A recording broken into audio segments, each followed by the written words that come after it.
We'll have our finger on the pulse. It's news, but it's this close to entertainment. Patrick Christie's tonight, 9 till 11 p.m, only on GB News, the People's Channel, Britain's news channel. Join us every night on GB News at 11 p.m. for Headliners, which is 3 top comedians going through the next day's news stories, which is exactly what you need, because when the establishment has gone crazy, you need some craziness to make sense of it.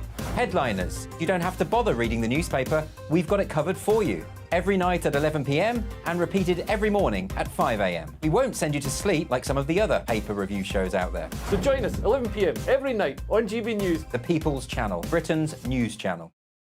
I'm Michelle Dewberry, and I'm not here to tell you what to think. I'd much rather hear what you have to say. So, send in your opinions to gbviews@gbnews.com. Keep them clean, and you never know, I might read them out. With my panel here on Jubes & Co, we debate, we get stuck into the issues of the day on a show where all views are welcome, especially yours. GB News, the People's Channel, Britain's news channel. Tired of the usual focus-tested, pre-prepared Westminster runaround? Well, so am I. So you want higher taxes? Is your department to blame for this? Are you rethinking this policy? Every Sunday at 9:30, I'll be sitting down with those in power to get the truth about the issues affecting you. Let's be honest, we've known about the cost pressures of this project for years, not months. That's the Camilla Tominey Show, a politics show with personality. On GB News, the People's Channel, Britain's news channel. I think the most exciting bit for me is talking to people. People who I think are ignored often by the major news channels. We're going to give news they want to hear. There's a voice there that needs to be heard. I think there's a chance here for a diversity of opinion to be expressed, which you don't find elsewhere. It's really exciting. We don't hold back. We're free to say how decisions that are taken here affect us all around the country. Only on GB News, the People's Channel, Britain's news channel. Good afternoon, Britain. Good afternoon, Britain. Join us, Tom and Emily, to find out what's happening in the heart of Westminster and why it matters to you. Weekdays from midday, we bring you the most compelling stories from across the United Kingdom. And from your doorstep to our inbox. That's right, we want to hear from you. GB News, Britain's news channel.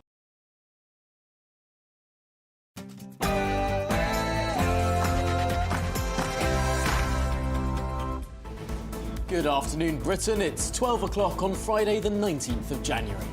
Steel on the rocks. Tata Steel's Port Talbot plant confirms 2,800 job losses as it closes blast furnaces in favour of eco-friendly electric arc models. Has net zero crippled this strategic industry? Simplistic nonsense. That's the charge posed to Reform UK leader Richard Tice as he's grilled by GB News over his one-in, one-out migration policy. We've got the full exclusive interview coming up. You won't want to miss it. Dangerous schools. The new Ofsted chief has warned behaviour at some schools in the country is so bad that staff are locking themselves in their classrooms during break times for their own safety. Is there a discipline crisis in our schools?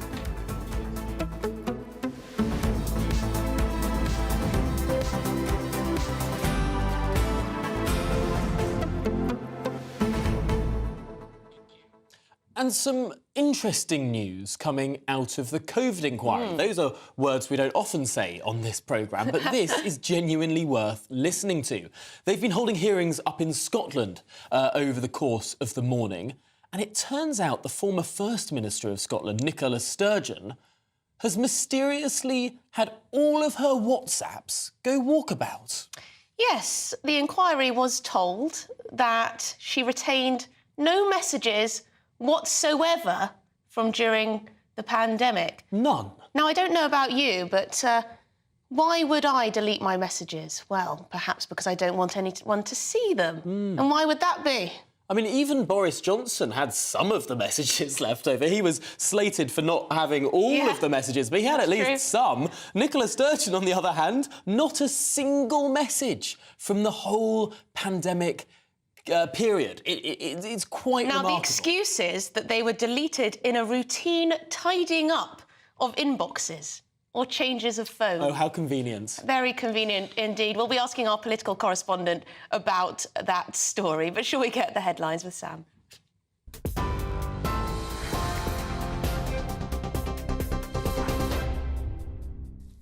Tom and Emily, thank you very much. Good afternoon. It's just gone 12 o'clock. The headlines. Tata Steel has confirmed up to 2,800 jobs will be affected as it plans to close blast furnaces in South Wales. The Port Talbot site's considered to be the country's single biggest emitter of carbon dioxide. The cuts come as the company moves to a greener way of working. The steelmaker plans to close its 2 blast furnaces in the UK by the end of this year. The Unite union, representing workers, say it's ready to use everything in its armoury to protect staff and defend the steel industry. The government provided £500 million to support Tata. The alternative, by the way, was that the entire plant would be closed and all 8,000 jobs would be lost. But the government worked with the company, provided £500 million.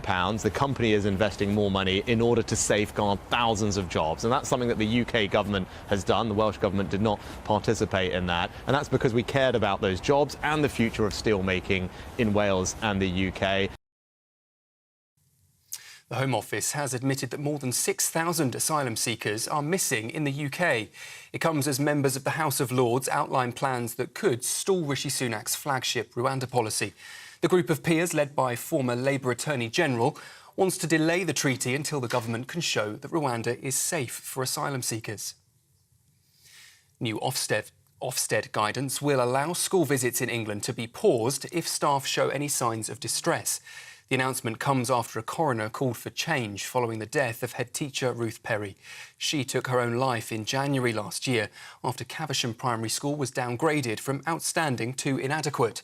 The coroner said there was an almost complete absence of training for inspectors to look out for signs of distress in school leaders.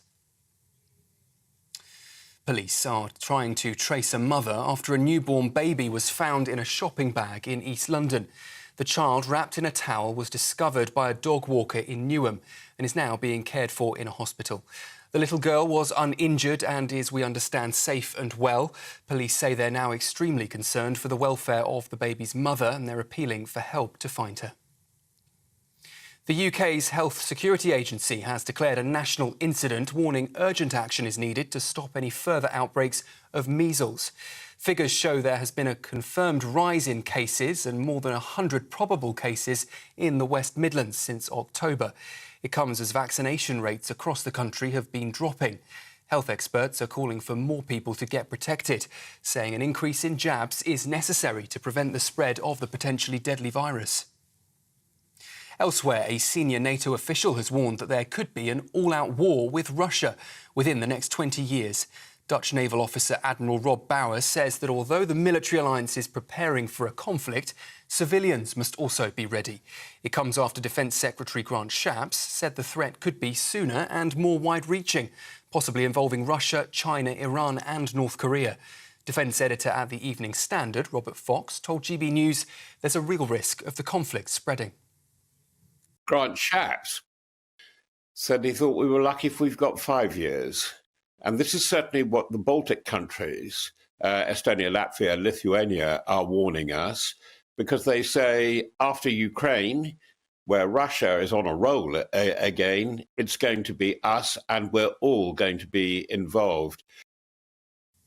Well, we've learned today that 1/3 of adults will run out of money by the end of this month, according to new data. Finance firm Karma says the high cost of Christmas is to blame for the sting in January budgets, as many people wait longer to get paid and cope with expensive winter energy bills. The credit company has also found more than half of people strapped for cash will have spent their entire month's income by the 20th of January. To help balance budgets, figures suggest more than a quarter of people plan to avoid socialising, while almost half of us will hold off from purchasing any new tech or gadgets. And a new weather warning has been issued, with Storm Isha set to hit the UK this weekend. It's only the second time in a storm season that a storm with the letter I has been reached in the alphabet. Forecasters say wind gusts of up to 80 miles an hour are expected, and power cuts and damage to buildings are also possible. The warnings come into effect from Sunday evening until Monday morning. That's the latest from the GB Newsroom. For more, we're on TV, on digital radio and, of course, on your smart speaker too. Just say play GB News. Now, though, more from Tom and Emily.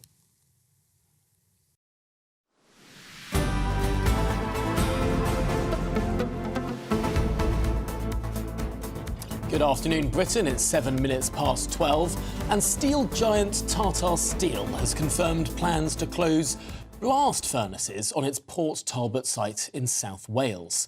This could lead to a loss of up to 2,500 jobs in the next 18 months, with 2,800 jobs overall impacted.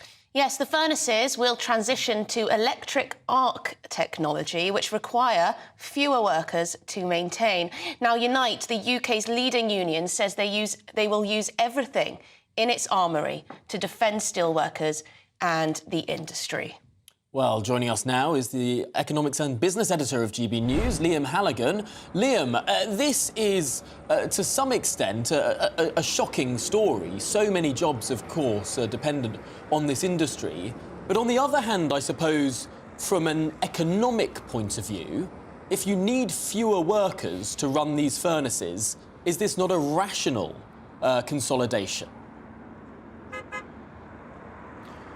Well, there's bright sunshine down here in South Wales, Tom and Emily, but the mood is very, very bleak indeed. As you say, 2,800 jobs have been shed by Tata Steel. They employ 4,000 people here in Port Talbot, 8,000 people across the country, not least at Scunthorpe, their other flagship production facility. Most of those 2,800 jobs will be lost here. And the reason, as you say, is because Tata are investing around £2 billion with another £500 million bung on top of taxpayers' money from the British government to close down those 2 blast furnaces behind me, 2 of only 4 blast furnaces now in the UK, and replace them with so-called arc furnaces that use scrap steel, recycled steel, and produce steel, many people tell me, of lower quality. The thing about blast furnaces, such as those behind me, is that you can produce what's called virgin steel of the highest quality. You can produce steel from iron ore, but they generally use coking coal, which emits lots of carbon. Trade unions have for months and years been pushing Tata to move to a more gradual transition away from coking coal and using other technologies such as hydrogen, but it hasn't come to fruition, and that's why this extremely proud steelmaking community here in Port Talbot, the local economy completely depends on those blast furnaces, and indeed Tata is the biggest private sector employer in Wales. And here at Port Talbot, they've just announced that at least 50%, probably more, depending on the geographic distribution of those job losses, we don't know, have just been lost. An extremely sad day for a proud steel-making community. People here have been making steel literally for generations. Explain well the devastating impact of this decision on people in the area, on communities. To what extent are these job losses a casualty of the drive to net zero? They're entirely a casualty of that, Emily, and there is a real clash of cultures at the heart of this story. On the one hand, you have a political and media class and some voters who put environmental policy above everything. They think that's the most important thing that Britain should be focused on for moral reasons, for environmental reasons, and yet on the other hand, across our manufacturing heartlands, and the UK is still a top 10 manufacturing producer. Manufacturing still accounts for a huge slug of our exports and the wealth generation in this country. Manufacturing still accounts for an awful lot of pretty well paid jobs for so-called blue-collar people who rely on those jobs. Among those people, they tend to think that this rush towards net zero is a fad, it's a kind of cult, it's nothing to do with them. They want cleaner environment, they want a cleaner world for their kids and grandkids, but they wonder, why is this being done to us? These new fangled green jobs, they're not here in the South Wales Valley in general. The sense here is that this is being done to them despite their wishes, and whereas we all want a cleaner planet, the costs where they actually are felt is in places and in communities like this. That's why you have this clash of cultures between a largely urban, middle class, if you like, slug of the electorate who stress environmental issues, and people around the country in the so-called red wall ordinary men and women making their way in manufacturing who feel really, really put upon. And of course, the political fallout is going to be huge. First Minister of Wales, Mark Drakeford, of course, a Labour politician. He is now claiming in a letter, which I've seen, that Rishi Sunak won't even take his call. He's calling for an urgent consultation at your earliest convenience, Prime Minister. An urgent discussion regarding this matter of huge strategic importance, the loss of production of virgin steel at scale. This letter from Mark Drakeford to Downing Street. And Mark Drakeford is claiming that Downing Street, the Prime Minister, has no time to talk to him today, despite the loss of thousands of jobs here in Port Talbot at the hands of Wales's largest private sector employer. I suggest that the Prime Minister either takes that call, if he's willing to, and makes clear that he is willing to take the call. He needs to find time to do this, I suggest, otherwise the political backlash, already huge, will get even greater.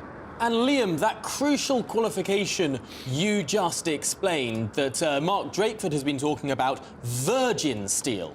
And there's a difference between the sort of steel that could be produced by powerful blast furnaces, although very environmentally damaging blast furnaces. Electric furnaces can't make the same quality of steel, as far as I understand it. Can't make that virgin steel because they don't get as hot. There's a third way that some unions have been promoting this morning, saying that a hydrogen furnace would be the best of both worlds. Why hasn't this been under consideration? Well, as you know, Tom, you and I have often discussed it in the GB News newsroom. I know you take a really laudable interest in these technical issues, as do I. I've often promoted hydrogen in my On the Money show, which was previously on GB News, of course.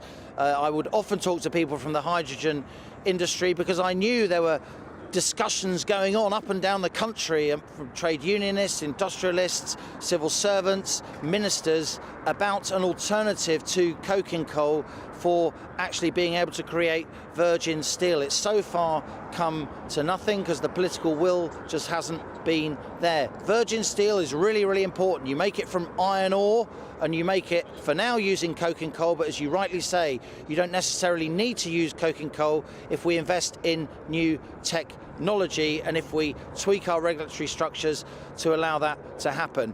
And virgin steel is of the highest quality. British-made steel is very high quality around the world. It tends to be a bit more expensive for that reason. And there's the strategic imperative too.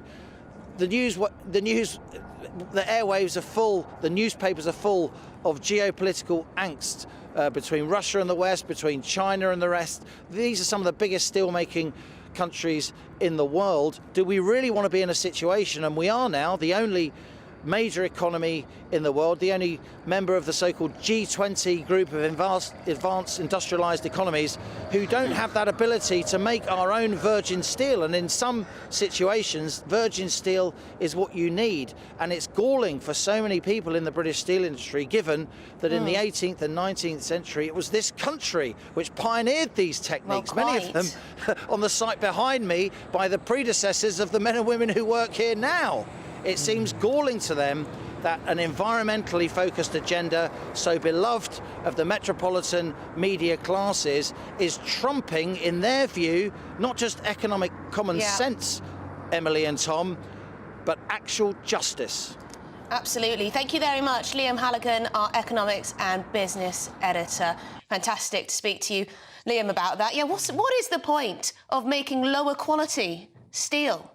I think, to be honest, it's so that they can simply say, we're making some steel. And they hope that people won't dig into the details. But, of course, we're here to dig into those details, the distinction between virgin steel and other steel created at these plants. It's an important distinction, and I'm glad we talked through it. Yes, do let us know. Of course, this is an economic story, but very much a human story too. This industry is absolutely massive. And also the question of our country, our future, geopolitics, our security. It covers so many. GBviews at gbnews.com. Keep your views coming in. We will get to them. But coming up, we have an exclusive interview with the leader of Reform UK. That's Richard Tice. Don't go anywhere. He does indeed get a bit of a grilling.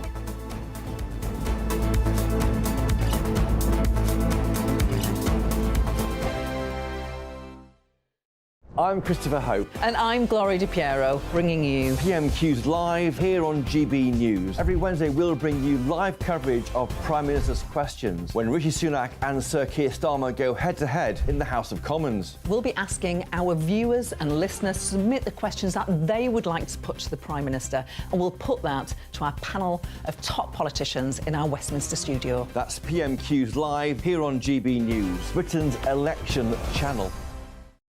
In the GB Newsroom, we bring you the news as it happens. With our team of dedicated journalists across the UK, we're ready to give you accurate reporting every day.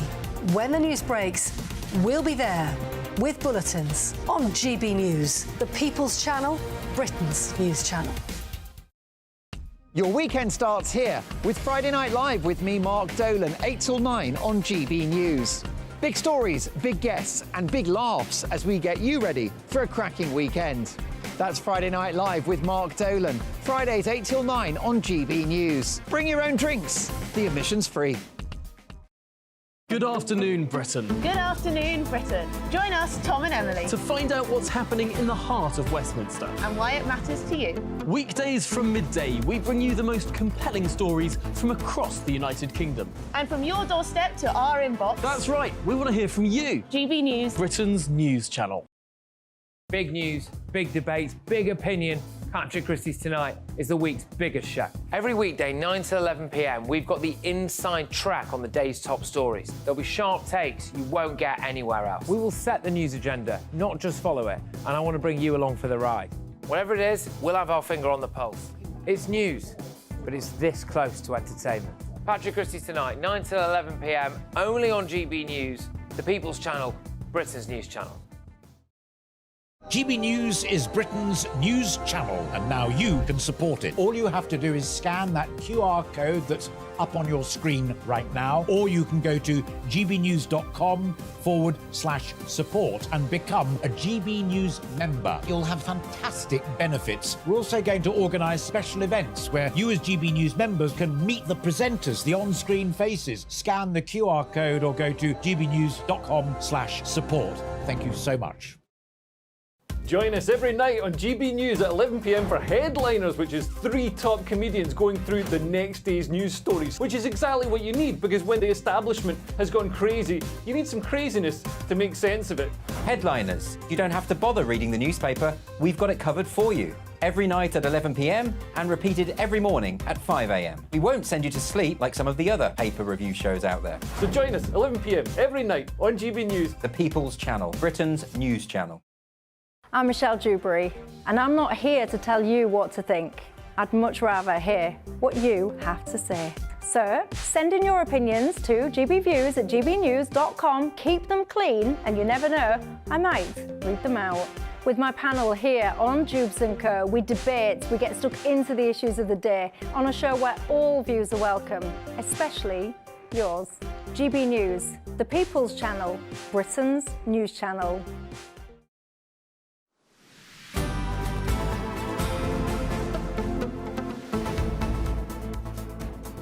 Good afternoon, Britain. It's 12:20, and it's been another big week in British politics, where we saw Tory MPs trying to rebel over the Rwanda bill. Trying to, yes. The latest YouGov poll on voting intention shows Reform UK would get 12% of the vote. That is the highest vote share the party has ever recorded. Yes, so GB News political editor Christopher Hope sits down with the leader of Reform UK, that's Richard Tice, of course, to ask what exactly does the party stand for? I want to ask you about what Reform stands for. Do you worry you're just a protest party? Back in 2015, the last comparable election... I'm going to stop you there. Well, allow me to finish the question. 3.88 million people voted for UKIP. They got 1 MP. The problem is you don't know where the voters live. You can't... You're big on social media. You're big in the polls. It's a wasted vote because you're going to basically hand Labour a majority government. This is a medium-term project. Rome's not built in a day, right? We've gone from naught a couple of years ago to 12 12% now, according to YouGov. We're heading north, the Tories are heading south. And look, we all know that first past the post is difficult, but people have had enough. They're sick and tired of the two main parties. They're two sides of the same socialist coin. Nothing's going to change. We need wholesale reform of the way this country is run. And people are saying, thank God there's a new party that's come forward, tells it as it is, and has got a plan on the critical issues. Everybody knows the cost of living is a critical issue. We're the only party that can help deal with that by lifting the starting point at which you pay income tax to £20,000 from £12,500. That's an extra net £30 a week in everybody's pay packet. Okay, taking that for example, who's going to pay for that? That's a huge tax cut. Yeah, it's a huge... Is that a debt issue? Are you going to borrow more? So, everybody knows there's a vast amount of wasteful government spending. Wherever you look, in councils, in quangos, in commissions, in government spending. We all look at our household budgets and we say, I've got to save £5 in 100, but still pay the bills, put food on the table. Likewise, small businesses, you've got to save £5 in 100, but still produce the goods.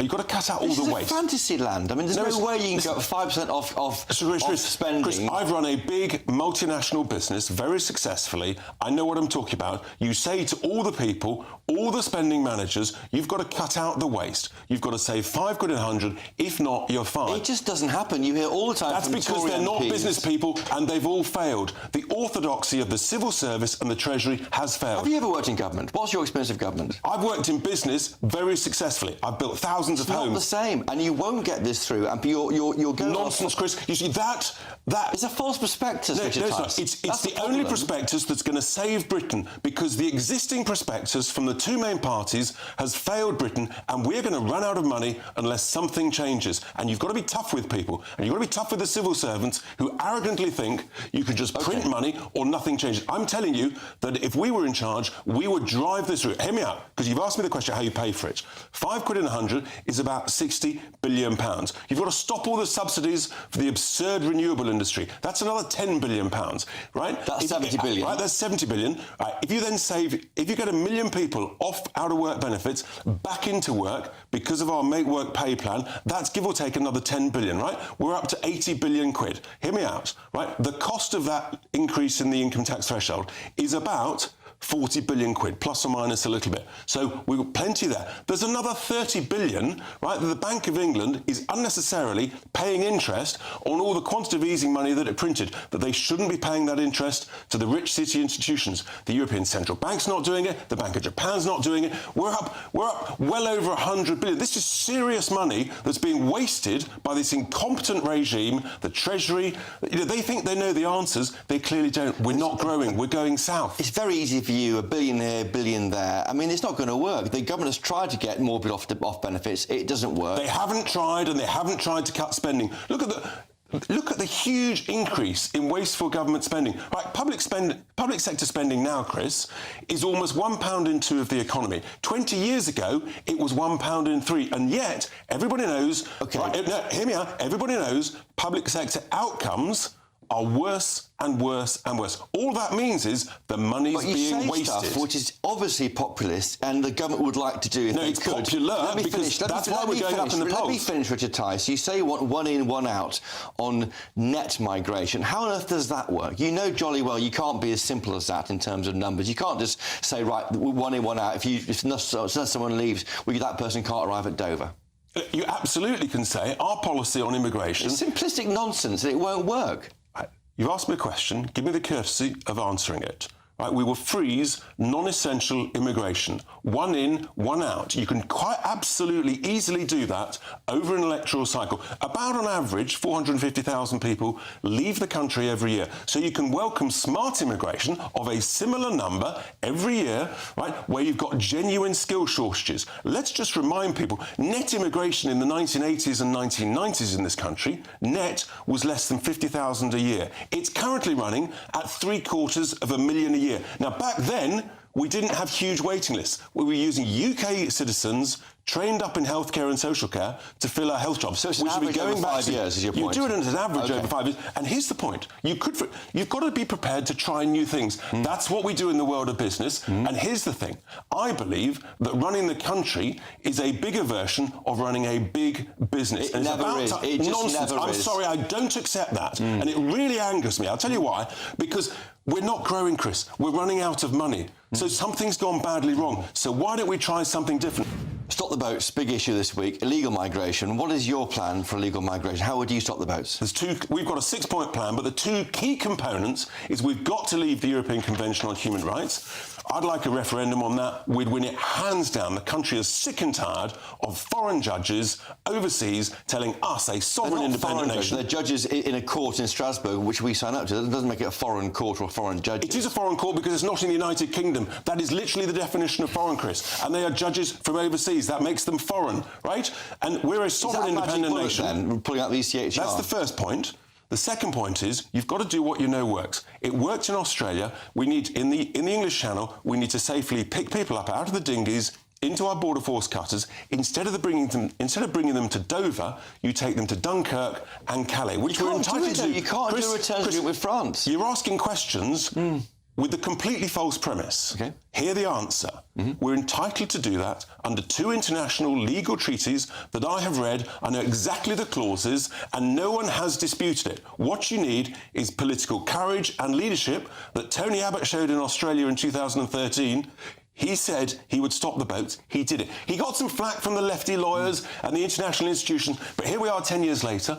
Both main parties in Australia carry out the same policy, and the boats stopped. Which treaties? Right, it's the 1974 SOLAS, Safety of Life at Sea Treaty, and the second one is the 1982 UN Convention on the Law at Sea. Under those treaties, with proper, courageous leadership, we can safely pick up and take back to France. You're a seductive offer to people annoyed about the Tory party, looking at how they can't... Annoyed about how the country has been ruined. OK, fair enough. The country's been ruined, and so Labour and Tory supporters. Starmageddon is what faces the country in 2024, and it's a serious polls. risk. Where are you going on the polls? You're up to 13% short? Look, we're at 12% now on a YouGov poll. We're heading north. Internally, what are you being told? I think, given what we're hearing internally, I think within a few weeks we're very likely to hit 13%. We're heading north, and success breeds success. And Tory MPs are seeing this.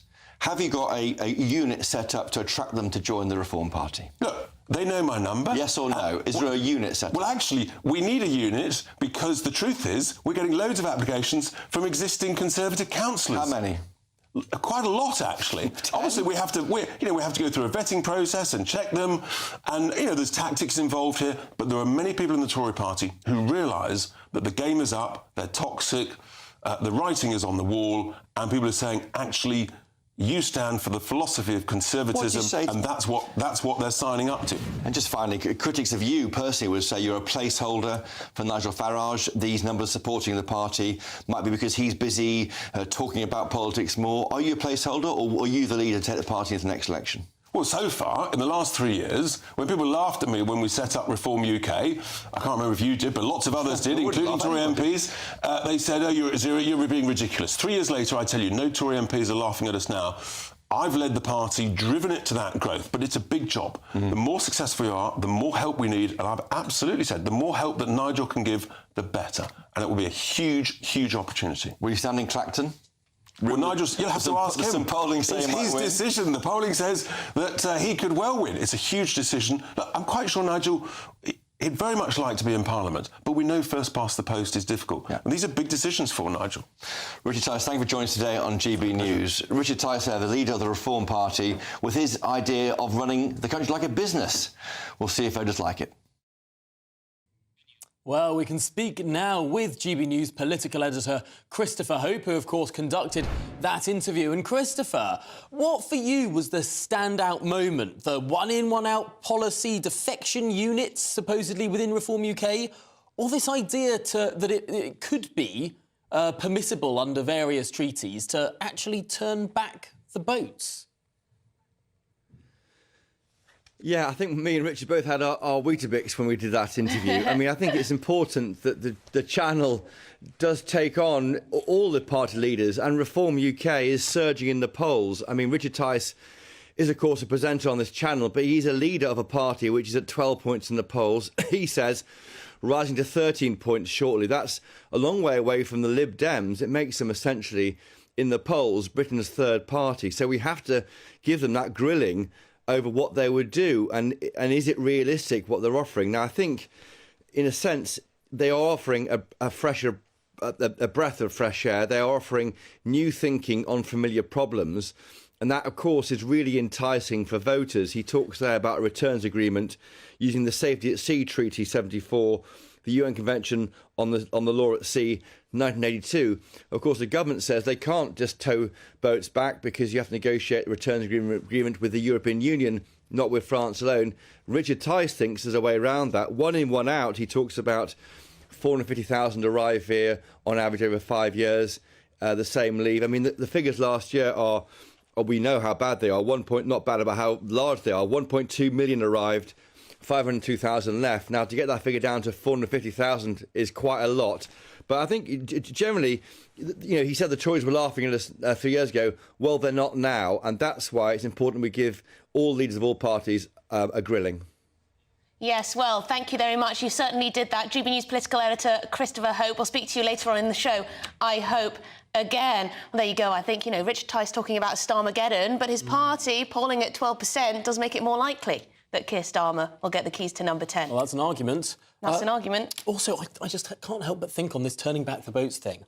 I can't even count the number of Home Office advisors and indeed Home Secretaries that I've spoken to over the last, I think, 5 years, where often I ask this question, why can't you just turn back the vote? And they all say, we've taken legal advice on this.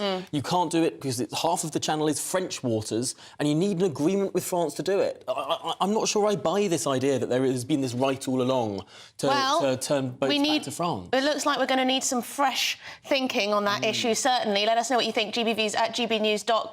But coming up, we'll be live in Tel Aviv because the Israeli Prime Minister Benjamin Netanyahu has told the US he opposes the need for a Palestinian state. Before that, it's your headlines.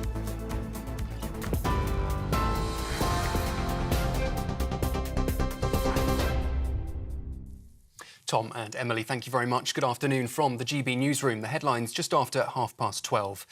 Our top story today, Tata Steel has confirmed that up to 2,800 jobs will be affected by its plan to close furnaces at its Port Talbot site. That's as the company transitions to a greener way of working. The cuts will be made over the next 18 months. The Unite Union says it's ready to use everything in its armoury to protect staff and defend the steel industry. The Home Office has admitted more than 6,000 asylum seekers are missing in the UK. It comes as members of the House of Lords outline plans that could stall Rishi Sunak's flagship Rwanda policy. The group of peers, led by a former Labour Attorney General, wants to delay the treaty until the government can show that Rwanda is safe for asylum seekers. New Ofsted guidance will allow school visits in England to be paused if staff show any signs of distress. The announcement comes after a coroner called for change following the death of head teacher Ruth Perry. She took her own life in January last year after Caversham Primary School was downgraded from outstanding to inadequate. The UK's health agency has declared a national incident, warning urgent action is needed to stop further outbreaks of measles. Figures show there have been more than 200 confirmed cases since October. Vaccination rates have been dropping and concerns have been raised about particular areas, including parts of London and West Midlands. And as ever, you can get more on all of those stories and many more by visiting our website, gbnews.com.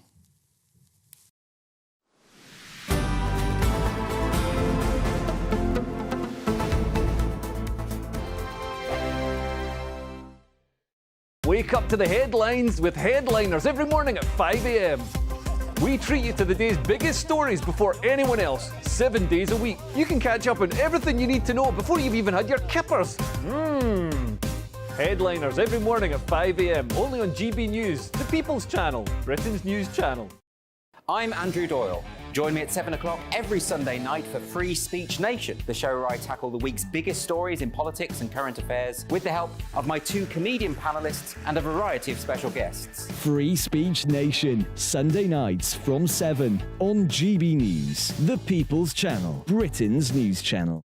Big news, big debates, big opinion. Patrick Christie's Tonight is the week's biggest show. Every weekday, 9 to 11 p.m, we've got the inside track on the day's top stories. There'll be sharp takes you won't get anywhere else. We will set the news agenda, not just follow it, and I want to bring you along for the ride.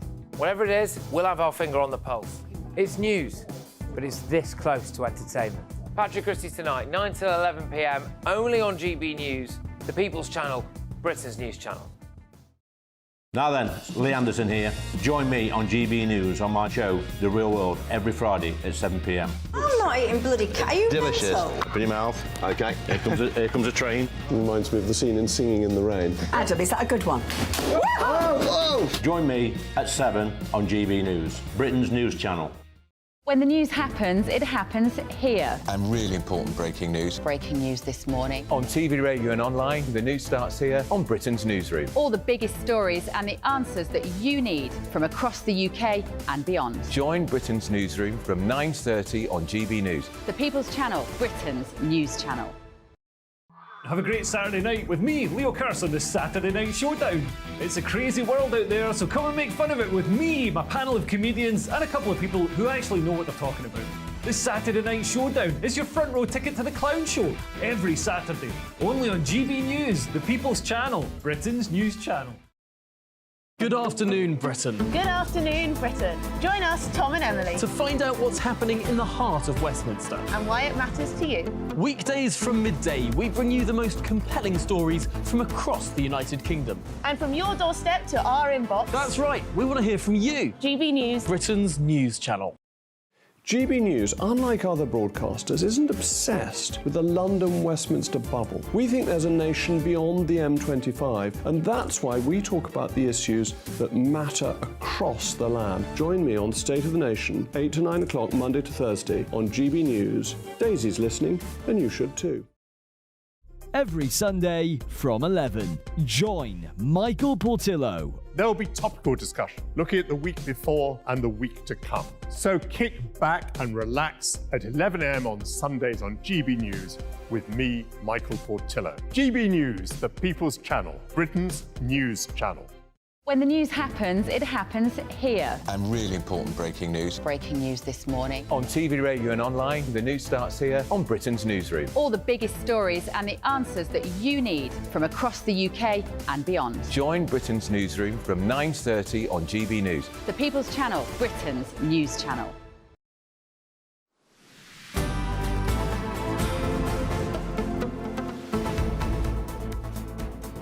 Good afternoon, Britain. It's 20 minutes to 1, and you've been getting in touch, particularly on the biggest story of the day, those jobs that are now going to be going in Port Talbot at Tata Steel. Yes, Neil, you've written in. You say, with the announced job losses and cessation of virgin steel making at Port Talbot, we will have to import this virgin steel from abroad to make our new ships and tanks for the military. Great planning, Neil says. Tell the sailors and soldiers that they'll have to wait for steel from China before they can have the equipment they so desperately need. And he's not the only one who's written in on China. Brian says that I used to work in the defence industry. We weren't allowed to use Chinese steel because of its poor quality. If we were forced to use Chinese steel because of time constraints, the Chinese steel had to be retested in this country and recertified to British standards. And then usually it could only be used in certain temperature constraints. Brian says we need to keep our steelworks. Well, it's good to have that insight. Mike says closing the steelworks is yet another nutcase decision by our country. We pay 3 times more for our energy than the USA does, very true. No wonder our steel industry is uneconomical. We have all these green levies and wonderful smart meters. There's a little bit of sarcasm in there. We as a country must be the laughingstock of China, Russia, etc. We are going nuts in our obsession to reach net zero. Yes, Liam Halligan, our business and economics editor, spoke about how these jobs are a casualty of the drive to net zero, no doubt. No, it's certainly true. A lot of people don't realise, and of course energy did massively increase in costs in the last year or so because of the Ukraine crisis. But even before then, From 2004 to 2021, the industrial price of energy tripled. Yeah. That's before the energy crisis, before Russia had its full-scale invasion of Ukraine. The industrial price of energy rose by threefold. And of course that's going to make energy-intensive industries less competitive, less productive and more expensive. I mean, people do say, people who are very free market do say, well, why do we need this industry in the country? We can just import it. So it's very interesting to hear from Brian about how Chinese steel had to be recertified, had to be rechecked, wasn't in high enough quality. You do wonder if that is genuine, because the Chinese, of course, do make their own ships out of their own steel. You wonder if that is a bit of protectionism from the MOD, just saying, oh, yes, we can import Chinese steel, but we're going to have to recertify it all. Well, either way, it's pretty humiliating for the British industry anyway. Well, I mean, there is a very simple answer here, which is energy should not be as expensive as it is in the UK. And then you don't need this complicated web of subsidies. Well, there you go. Keep your views coming in. gbviews@gbnews.com. Devastating for the communities and for those who have lost their jobs, of course, first and foremost. But now the sister of Bronson Battersby, the 2-year-old who starved to death after his father suffered a fatal heart attack, has said she does not blame the police or social services for the toddler's death, saying they did what they could within the powers that they had. Yes, this comes as the Independent Office for Police Conduct says they will start an investigation on whether there were any missed opportunities to save Bronson and his dad. Very different testimony to the one from the mother that we heard yesterday. So let's cross to Skegness and speak to our East Midlands reporter, Will Hollis, who's been following this story very closely. Will, interesting testimony there from the sister of this poor boy. Yes, complete contrast to what we've been hearing over the last few days from Bronson's mum, Sarah, who put the blame squarely on the feet of social services. Lincolnshire County Council has ordered a rapid review. We'll expect to hear the findings from that in about 2 weeks' time at the start of February. But this is a completely different take. This comes from Melanie Battersby, who's been speaking to the BBC. Now, she is the much older sister of Bronson. She's in her late 30s. Her dad is Kenny, who is the man who had a heart attack where Bronson was living here in Skegness. A different mother to Bronson, though. And in that interview that she's been speaking with the BBC for, she said social services and the police did what they could within the powers that they had. She also went on to say that her dad was born to be wild and not an angel, but he really, really loved his children. So a complete contrast from what we've been hearing in some other media reports. There is a review in place. The Independent Police Office for Conduct, they're also going to be looking at how the police handled this. Of course, that's because when there was supposed to be meetings with the social workers and Kenny visiting Bronson over Christmas, the police were informed of the fact that those meetings weren't able to be had, and it was only on the third attempt that the landlady, along with social services and later the police, were able to gain access, which is where we, of course, found that horrific discovery of the two bodies lying together. We've also heard a little bit of something else as well that yesterday came out in the news, that there was actually a burglary at the property just in the hours after the bodies were discovered. So while everybody else in the community was devastated, some people decided to go into the home, break into the home and steal pills as well as money. So quite horrific details that are coming out in a story that has shocked the nation. Will Hollis, thank you very much for bringing us the very latest live from Skegness.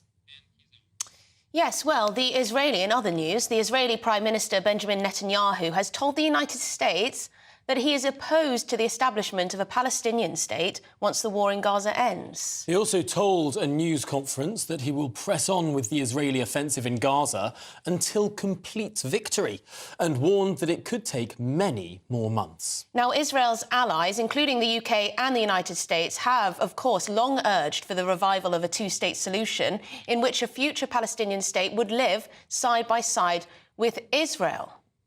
Well, we can speak now to the Israeli journalist Yotam Confino. And Yotam, this is such sad news, I suppose, for many allies and friends of Israel in the West who desperately want to see that two-state solution, and particularly sad given that after the Abraham Accords and as things were getting closer to normalisation with Saudi Arabia, things really looked like there could have been a Palestinian state back on the table, and then October changed all of it. It did. It changed a lot, obviously, but I do think it's important to mention that what the international system wants and what the Israelis and the Palestinians want, it's simply not the same. We had the same dilemma when the international system kept pressing for the Palestinian Authority to be the one taking over control of Gaza.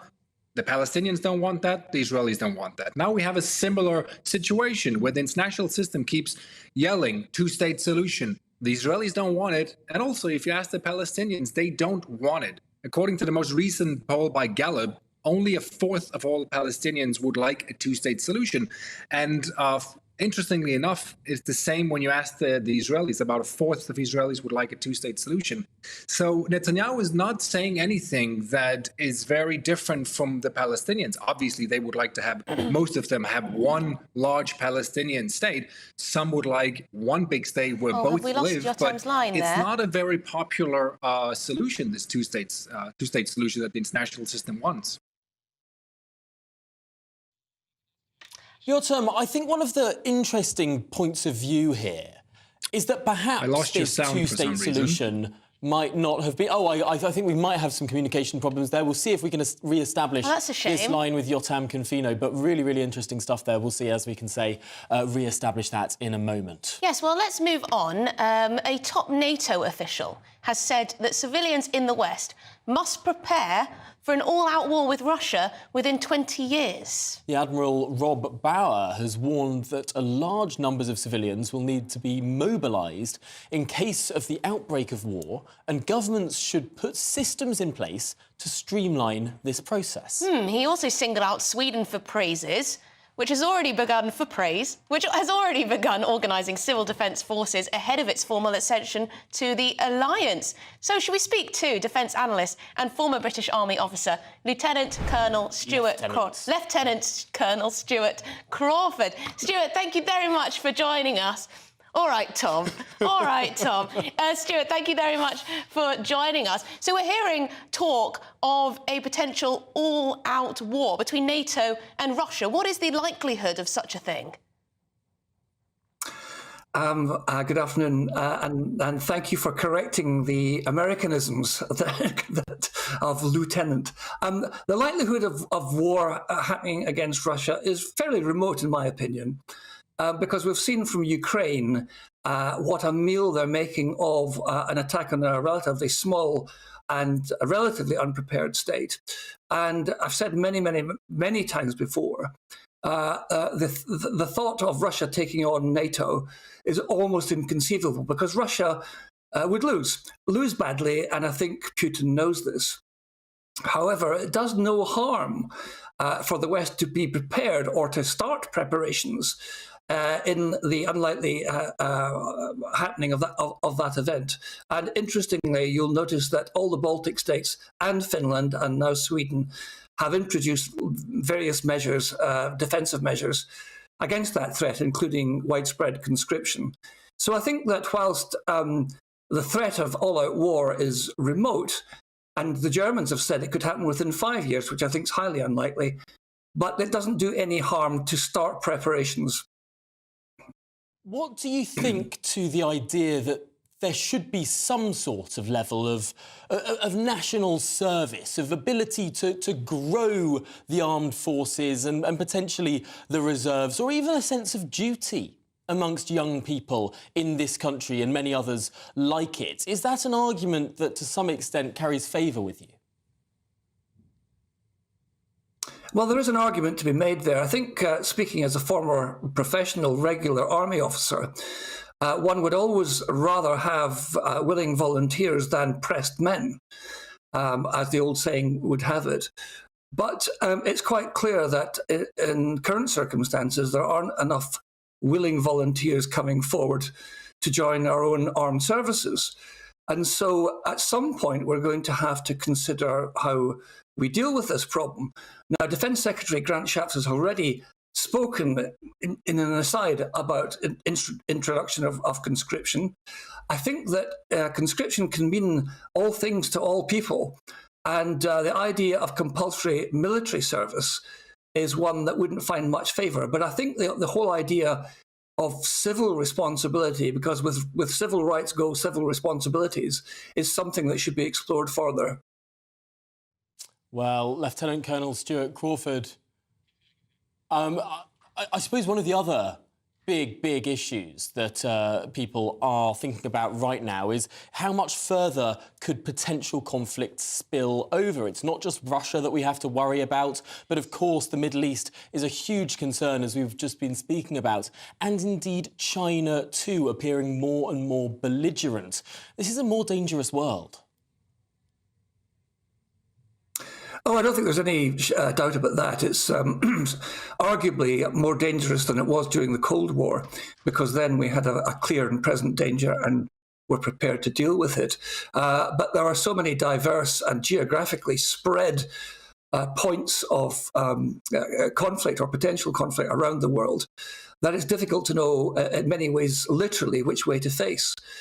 So I think that Britain and her allies have to be minded, if not prepared, that they could be asked to deploy to other parts of the world at fairly short notice. Whether, of course, we can still do that with our limited armed forces is another question altogether. No, it is a very, very difficult question because, of course, the United Kingdom is no longer that all-encompassing hegemonic power. We do have to do things, I suppose, to some extent in lockstep with our NATO allies. Is NATO as an alliance stronger or weaker today, given what we know is happening in Ukraine, but also given the potential disruption in the United States over the next 12 months? Well, that is the question, isn't it? I mean, NATO is, I think, quite clearly the most successful defensive military alliance that the world has ever seen. But it is very much a case of involving the USA. And for European states, the reason that they want to be in NATO is that it guarantees US protection should they be attacked by external forces. Now, what will happen when the US presidential elections happen this November, and it's looking increasingly likely that Donald Trump may be returned for a second term, is a moot point. He has often said that Europe doesn't pull its weight when it comes to defending itself, and at one point actually threatened to withdraw the USA from NATO, which would be disastrous for the alliance and for the European states, which is why there's been so much chat recently about an EU army, although that idea has yet to go off the Stuart ground. Crawford, I'm afraid I'm going to have to interrupt you there. Apologies, we have reached the end of the hour, but we'll have much more coming up here on Good Afternoon Britain, including royal news after this. Looks like things are heating up. Boxed boilers, sponsors of weather on GB News.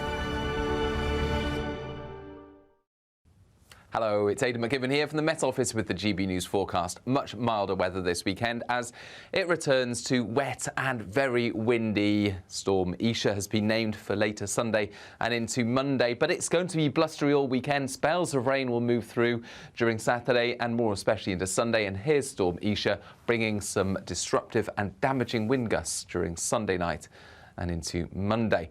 But for the time being, it's actually relatively calm out there. Clear skies for the Midlands, East Anglia and the south of England with a frost in places. But elsewhere, actually, we lose the frost because we gain the Atlantic cloud and spells of rain. There'll still be some hill or mountain snow for Scotland, but otherwise it will be largely rain as milder air moves in from the west. And it's going to be a breezy day on Saturday, especially in the north and the west. The first spell of rain moves into northern England, parts of Wales. It fizzles out. Stays dry and bright in East Anglia and the southeast after a chilly start. But further west, another bout of wet and windy weather moves in by the end of Saturday. And you can see the difference in temperatures. We're up to 8 or 9 Celsius in the west, still on the chilly side in the southeast, 6 or 7. That doesn't last long because on Sunday, further bouts of wet and increasingly windy weather move through. It's a showery day on Sunday at first, but the rain turning more persistent later, and the winds really picking up during the afternoon and evening as Storm Isha arrives. That warm feeling inside from Boxed Boilers, sponsors of weather on GB News.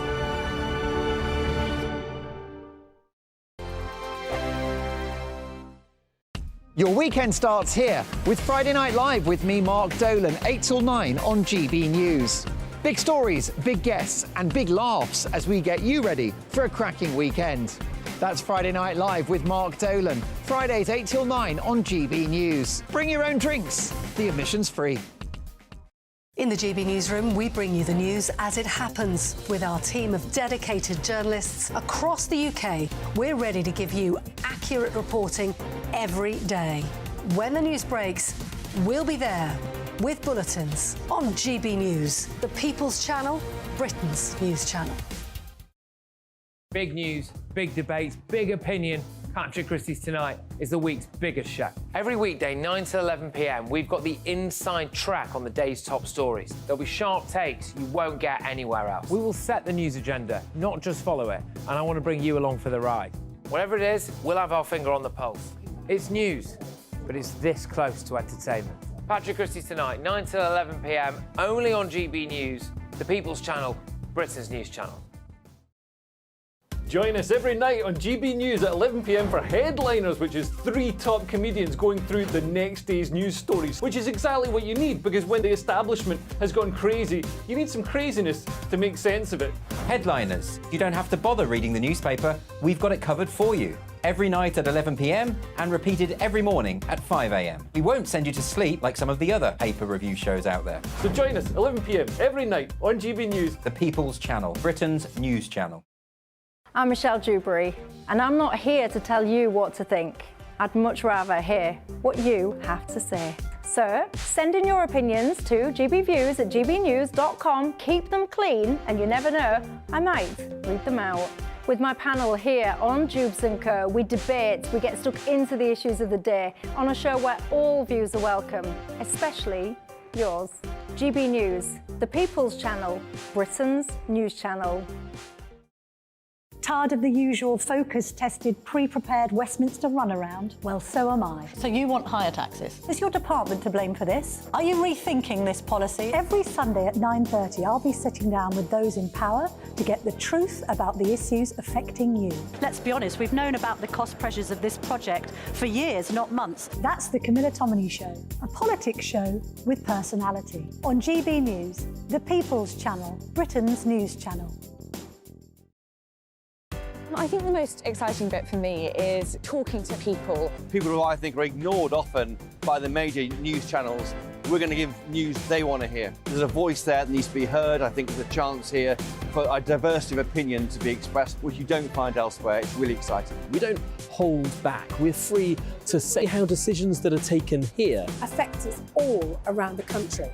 Only on GB News, the People's Channel, Britain's news channel.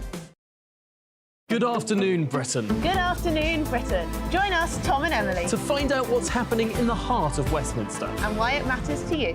Weekdays from midday, we bring you the most compelling stories from across the United Kingdom. And from your doorstep to our inbox. That's right, we want to hear from you. GB News, Britain's news channel.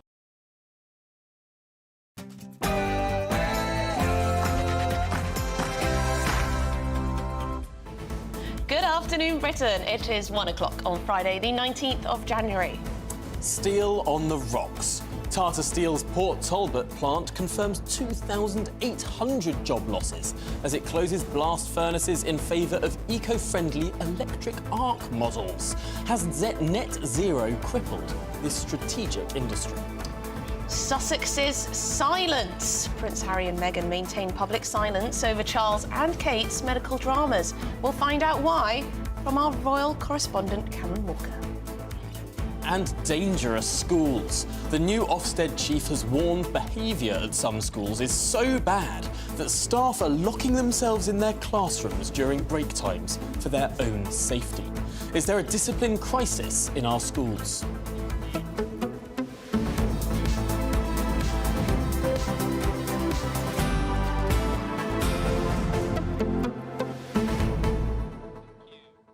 Well, you've been getting in touch all day about our top story, which, of course, is those job losses at Tata Steel. And our question, really, of whether net zero and the push to decarbonisation is the problem here, is at fault for all of these job losses. And it seems it absolutely is. Well, there is no denying that the industrial price of energy has quadrupled in the last 2 decades. Even before the energy crisis, the Ukraine war and all of that, it had risen by 2/3. Or no, it had trebled, more than 2/3. 300% rise.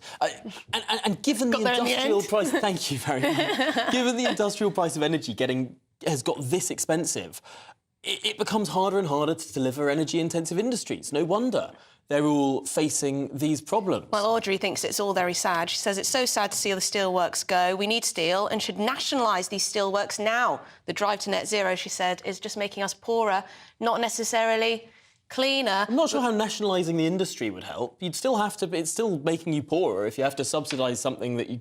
I mean, the problem is... Well, the government have already put £500 million into it recently to help with the green transition and in order to subsidise jobs and the like, yet it's clearly not enough to keep these steelworks going. No, but magic nationalisation doesn't save an industry.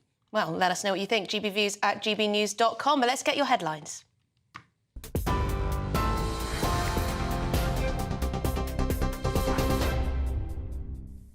Tom, Emily, thank you very much. Good afternoon from the GB newsroom. The headlines at just after 1 o'clock. Well, our top story today, Tata Steel has confirmed that 2,800 jobs could be affected by its plan to close furnaces at its Port Talbot site. The cuts will be made over the next 18 months as the company transitions to a greener way of working. The Unite Union says it's ready to use everything in its armoury to protect staff and defend the industry. Well, speaking a few moments ago, Barry Evans has been working at the steelworks for 28 years. Obviously devastated, let down by Tata and the UK government. We do feel there's an opportunity we understand we've got to go green, but a transition should be over decades, not months. And speaking ahead of the announcement, the Prime Minister said that the government does remain committed to British steelmaking. The government provided £500 million to support Tata. The alternative, by the way, was that the entire plant would be closed and all 8,000 jobs would be lost. But the government worked with the company, provided £500 million.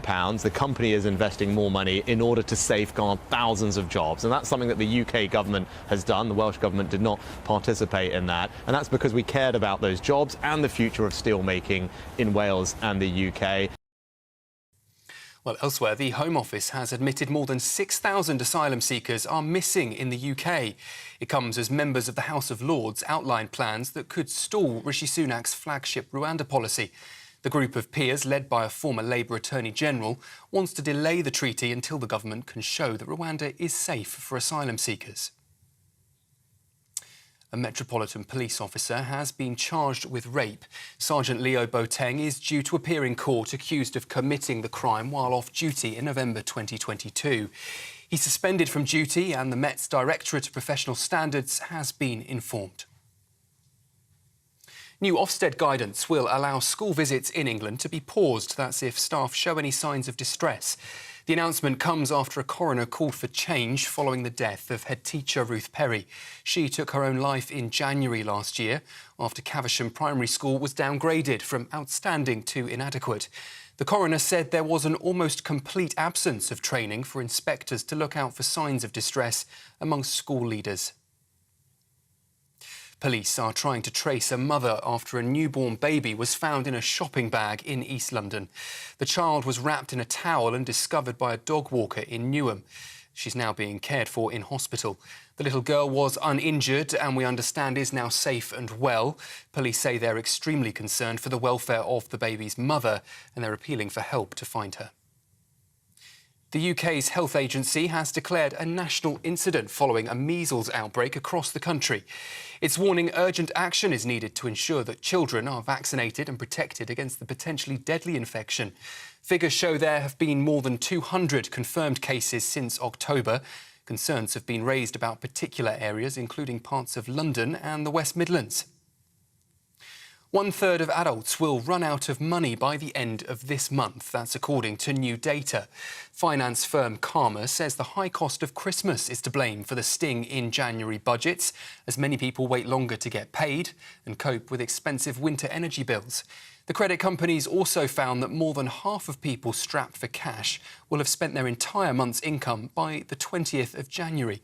To help balance budgets, figures suggest more than a quarter of people plan to avoid socialising, while almost half of us will hold off from purchasing any new tech or gadgets. A new weather warning has been issued, with Storm Aisha set to hit the UK this weekend.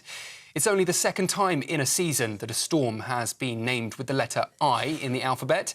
Forecasters say wind gusts of up to 80 miles an hour could be expected, and power cuts and damage to buildings are also possible.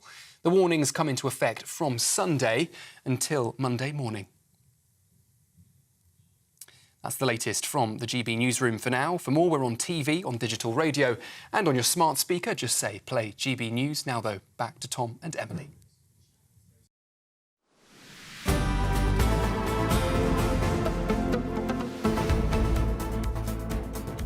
Good afternoon, Britain. It's 7 minutes past 1, and Tata Steel confirms plans to close blast furnaces on its Port Talbot site in South Wales. This impacts 2,800 jobs. And commenting on the Tata Steel announcement, Andrew R.T. Davies, the leader of the Welsh Conservatives, said this.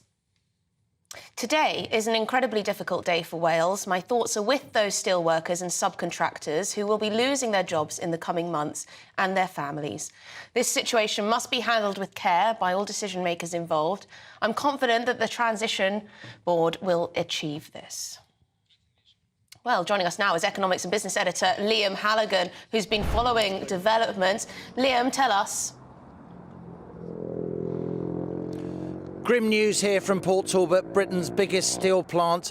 They've been making steel in the plant behind me since before 1900. You can see behind me the two blast furnaces, which are now to be closed down. Two of only 4 working blast furnaces in the UK. The other 2, of course, also controlled by Tata at their steelworks in Scunthorpe in Lincolnshire. Tata have made this announcement, as you say. 4,000 steelworkers here in Port Talbot, Britain's biggest steel plant. 2,800 jobs to be lost, the lion's share of them here in Port Talbot. We suspect around 2,500. The others in other Tata sites, possibly to be confirmed, Hartlepool, Shotton, Wolverhampton, Corby. We're not yet sure, but to get more on this, I'm joined now here on GB News with Peter Hughes. Peter is the leader of the Welsh branch of the Unite Union.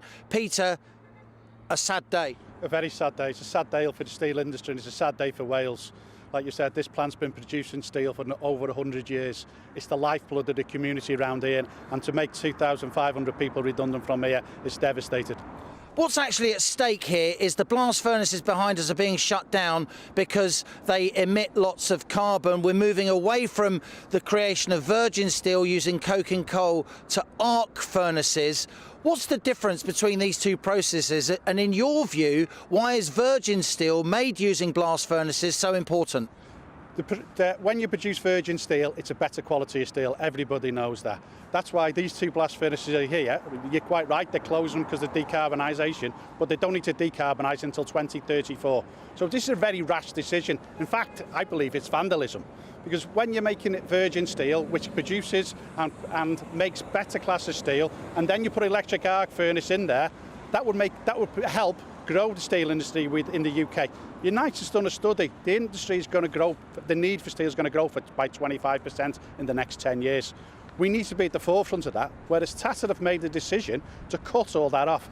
When them 2 blast furnaces, if them 2 blast furnaces close, because Unite will fight for them, if they close, that will mean, like you said, 2,500 people redundant, but it will also mean when you build an electric arc furnace, that's going to take 5 years to build.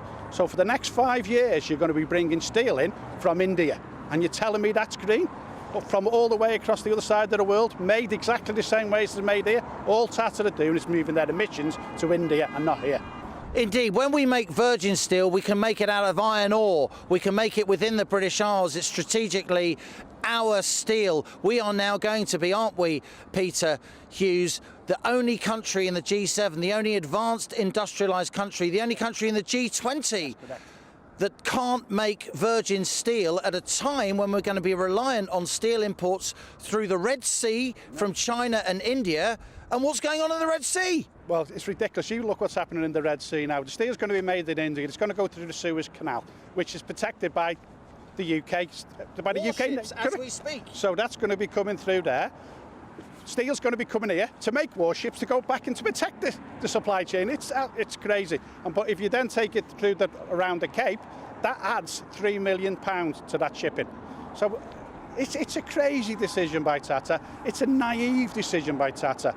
That number 4 blast furnace should be kept open till the end of life, which is 2032. The plan is it should be kept open till 2032, and when producing electric arc steel in 2029, and then ramp up and make something else.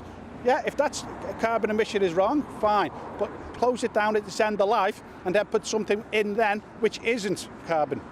Now, Rishi Sunak's government has given Tata, of course, a huge Indian multinational conglomerate, £500 million, £500 million in order to help them finance the closing of those blast furnaces and the creation of those arc furnaces. Tata say that they're putting in about £2 billion. There's lots of money at stake. What do you think of the Tory party's judgment? What do you think when you hear the Tory Welsh leader, David T.C. Davis, saying that his heart goes out to the local community here in Port Talbot, who have literally been making steel here for 4 generations? It's ridiculous. When has a government ever give £500 million to make 2,500 people redundant? Most of that will go in redundancy pay. It's ridiculous. It's an absolute sham. Any government that gives someone else money for making people redundant, it's bizarre. It's the most bizarre decision ever. When you're giving, there should be guarantees. If your government's giving people money, it should be, to make better steel, to employ people. Therefore, the whole community, everywhere around the South Wales valleys would benefit from it. What they've done is give people money to make other people redundant. It's a farce.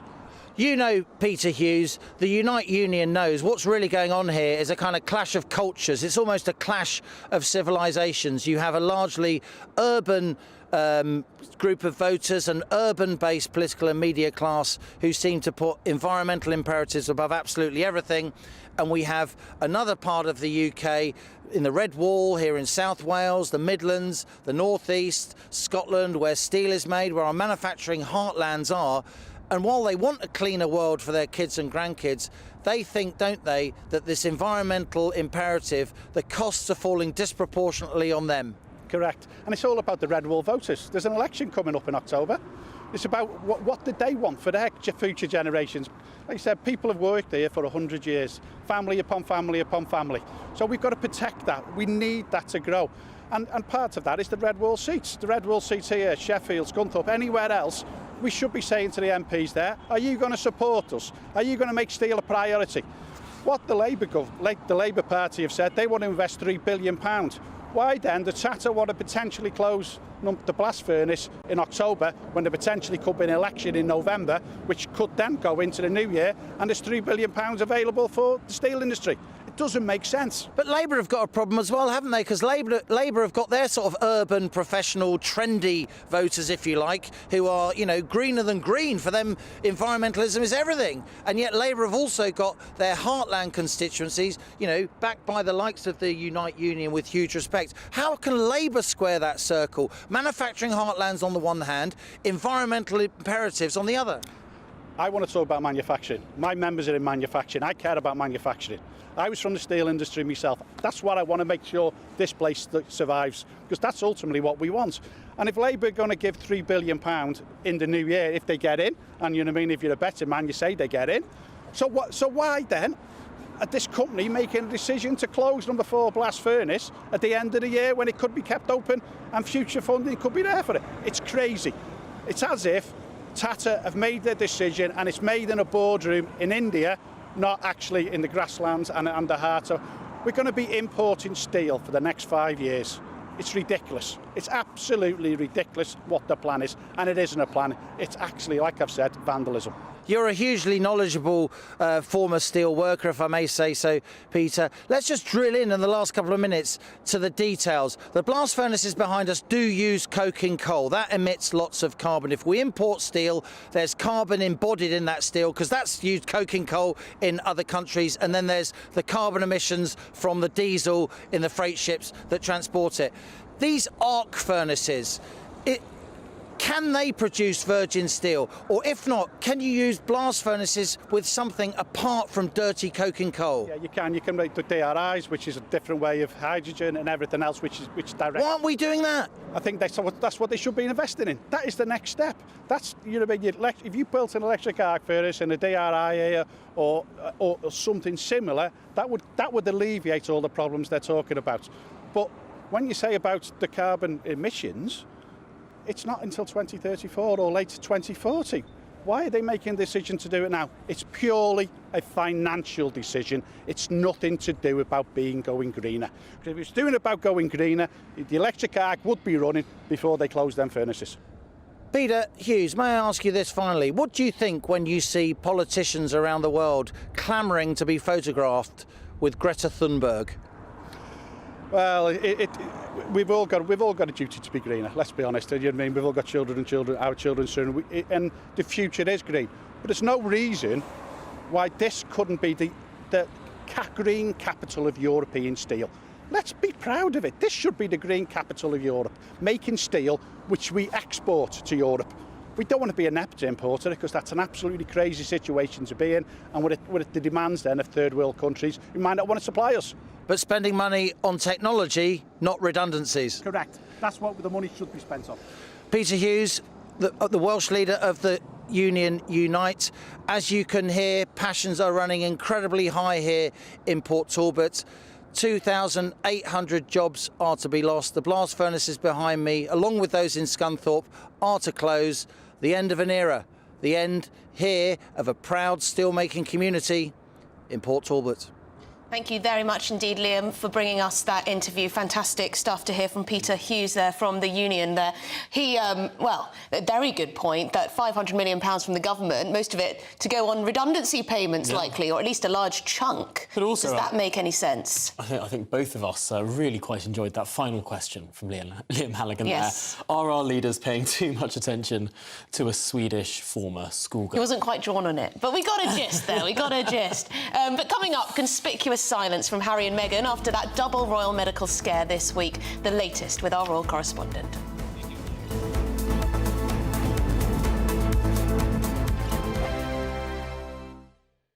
GB News is Britain's news channel, and now you can support it. All you have to do is scan that QR code that's up on your screen right now, or you can go to gbnews.com/support and become a GB News member. You'll have fantastic benefits. We're also going to organise special events where you as GB News members can meet the presenters, the on-screen faces. Scan the QR code or go to gbnews.com/support. Thank you so much. Big news, big debates, big opinion. Patrick Christie's Tonight is the week's biggest show. Every weekday, 9 to 11 p.m, we've got the inside track on the day's top stories. There'll be sharp takes you won't get anywhere else. We will set the news agenda, not just follow it, and I want to bring you along for the ride. Whatever it is, we'll have our finger on the pulse. It's news, but it's this close to entertainment. Patrick Christie's Tonight, 9 to 11 p.m, only on GB News, the People's Channel, Britain's news channel. Now then, Lee Anderson here. Join me on GB News on my show, The Real World, every Friday at 7 p.m. I'm not eating bloody cat. Are you delicious. mental? Open your mouth. OK, here comes a train. Reminds me of the scene in Singing in the Rain. Adam, is that a good one? Whoa! Join me at 7 on GB News, Britain's news channel. I'm Andrew Doyle. Join me at 7 o'clock every Sunday night for Free Speech Nation, the show where I tackle the week's biggest stories in politics and current affairs with the help of my two comedian panellists and a variety of special guests. Free Speech Nation, Sunday nights from 7 on GB News, the People's Channel, Britain's news channel. When the news happens, it happens here. And really important breaking news. Breaking news this morning. On TV, radio and online, the news starts here on Britain's Newsroom. All the biggest stories and the answers that you need from across the UK and beyond. Join Britain's Newsroom from 9:30 on GB News. The People's Channel, Britain's news channel. Wake up to the headlines with Headliners every morning at 5 a.m. We treat you to the day's biggest stories before anyone else, 7 days a week. You can catch up on everything you need to know before you've even had your kippers. Headliners every morning at 5 a.m. only on GB News, the People's Channel, Britain's news channel. Every Sunday from 11, join Michael Portillo. There'll be topical discussion, looking at the week before and the week to come. So kick back and relax at 11 a.m. on Sundays on GB News with me, Michael Portillo. GB News, the People's Channel, Britain's news channel. I'm Michelle Dewberry, and I'm not here to tell you what to think. I'd much rather hear what you have to say. So, send in your opinions to gbviews@gbnews.com. Keep them clean, and you never know, I might read them out. With my panel here on Jubes & Co, we debate, we get stuck into the issues of the day on a show where all views are welcome, especially yours. GB News, the People's Channel, Britain's news channel. Have a great Saturday night with me, Leo Curse, on the Saturday Night Showdown. It's a crazy world out there, so come and make fun of it with me, my panel of comedians, and a couple of people who actually know what they're talking about. This Saturday Night Showdown is your front row ticket to the clown show every Saturday, only on GB News, the People's Channel, Britain's news channel.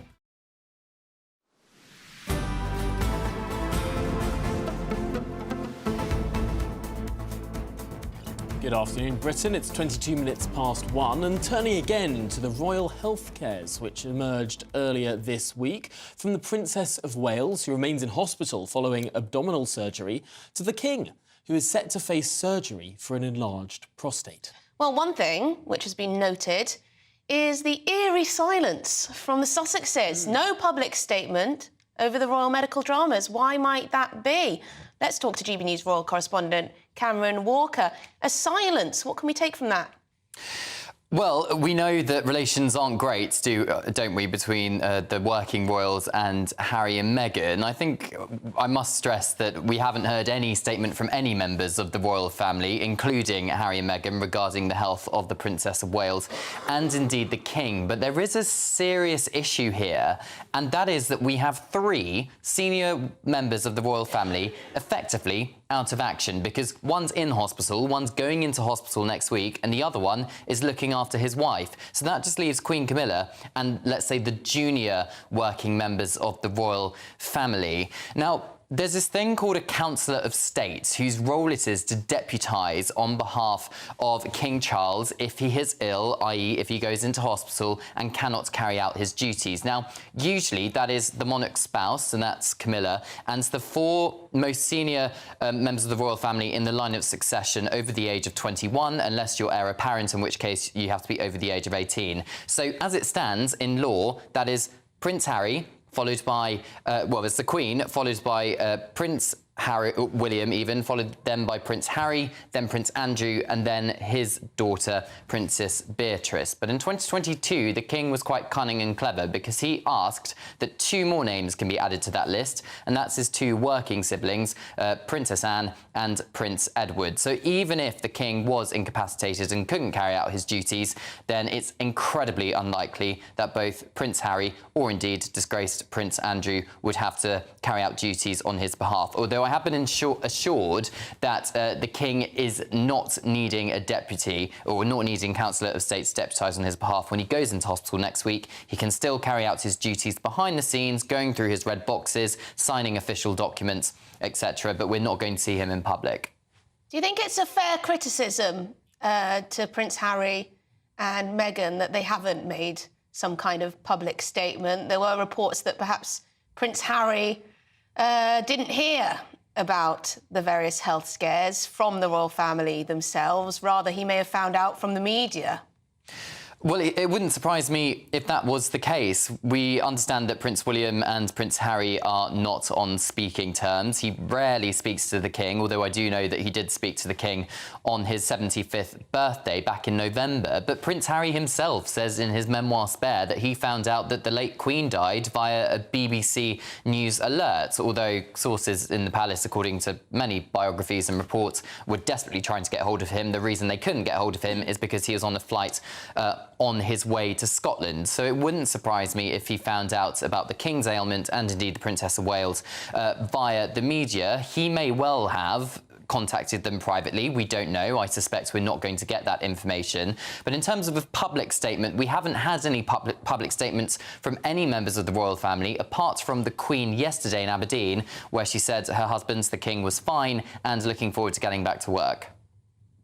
Well, thank you very much indeed for bringing us that. Cameron Walker, our royal correspondent, the very latest on the two health scares in the royal family. And indeed the animosity between former senior royal members and current senior royals. A little statement might be nice. Just saying our thoughts, you know, for a speedy recovery. Perhaps that's wishful thinking. Well, of course, it wasn't that long ago that that book alleged that one of those in hospital, or indeed both of those in hospital, were the ones behind the royal racism row. Well, yes, lots of accusations, but shall we move on? Yes, the new head of Ofsted, Sir Martin Oliver, has been laying bare the extent of the behavioural crisis in England's schools, saying it is so bad that within some schools, there are no-go areas for staff, and some teachers even lock themselves in classrooms for safety at lunchtime. Absolutely crazy if this is true. This comes as Ofsted is set to publish a new policy on pausing an inspection of a maintained school or academy where a serious issue has been identified. This is as part of its response to the suicide of former head teacher Ruth Perry. Well, let's get the thoughts now of the head teacher of Lichfield Cathedral School, Sue Hannam. And Sue, have you noticed a significant degrading of the level of behaviour, of the level of discipline amongst students in recent years? I think it's fair to say, first of all, that I am at Lichfield Cathedral School because we don't have those issues, for which I am truly grateful.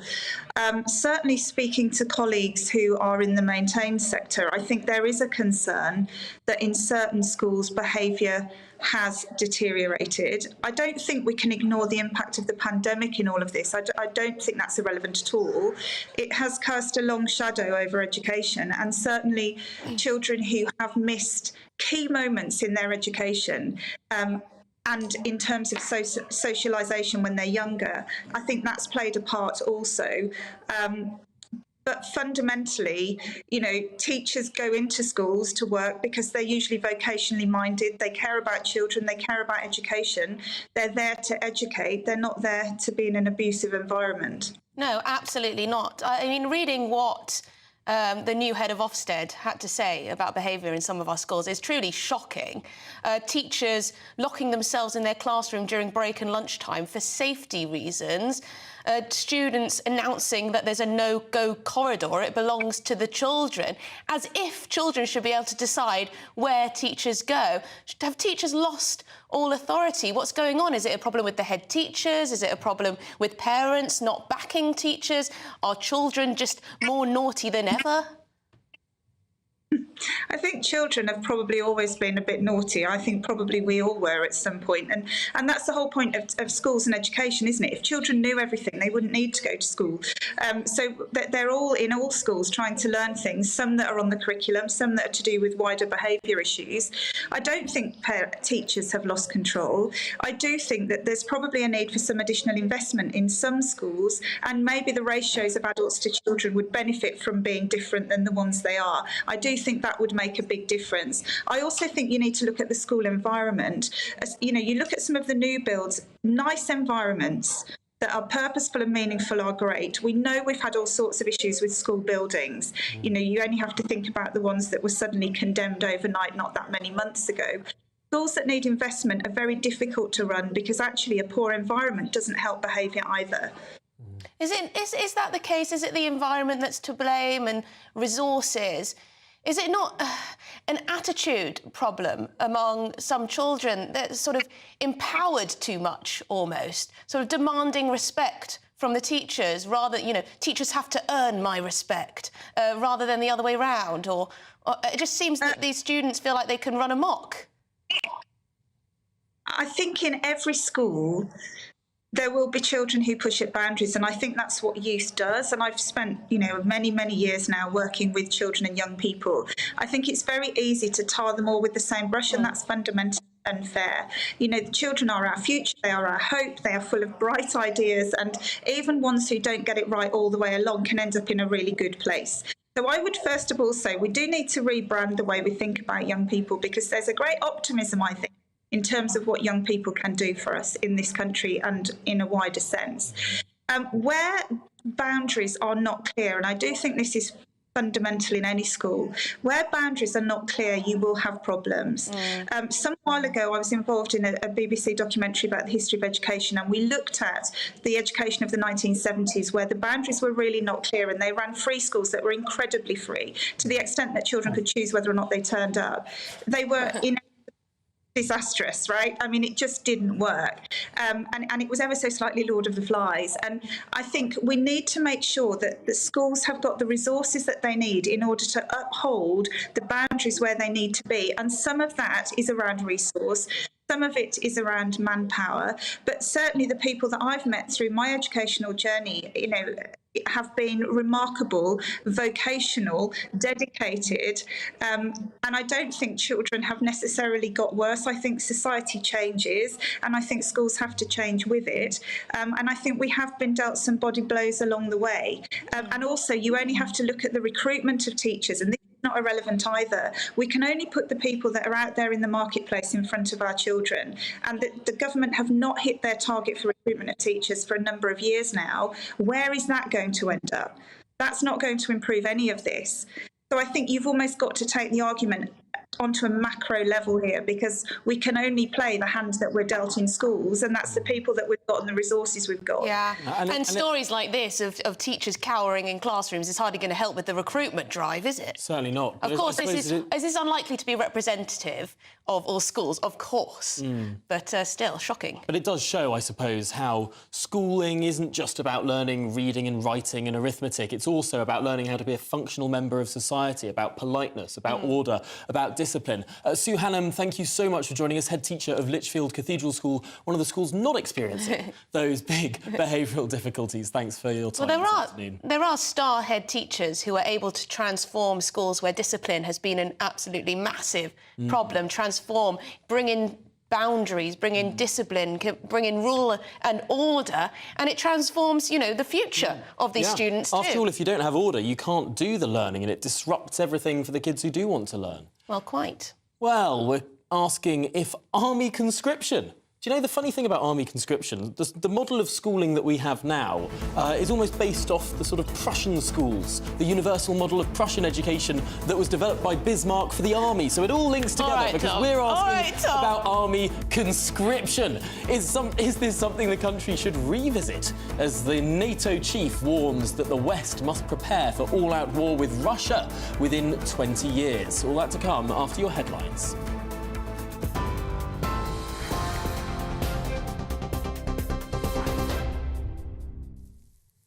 Tom, Emily, thank you very much, and good afternoon from the GB newsroom. The headlines are just after 1:30. Well, we start with some breaking news coming to us. The bodies of 4 people have been found at a property near Norwich. Norfolk police have launched an investigation following that discovery in Cottesea this morning. It's believed they were all known to each other. Detectives say at this stage it's being treated as an isolated incident. We will, of course, bring you more on that as we get it throughout the course of this afternoon.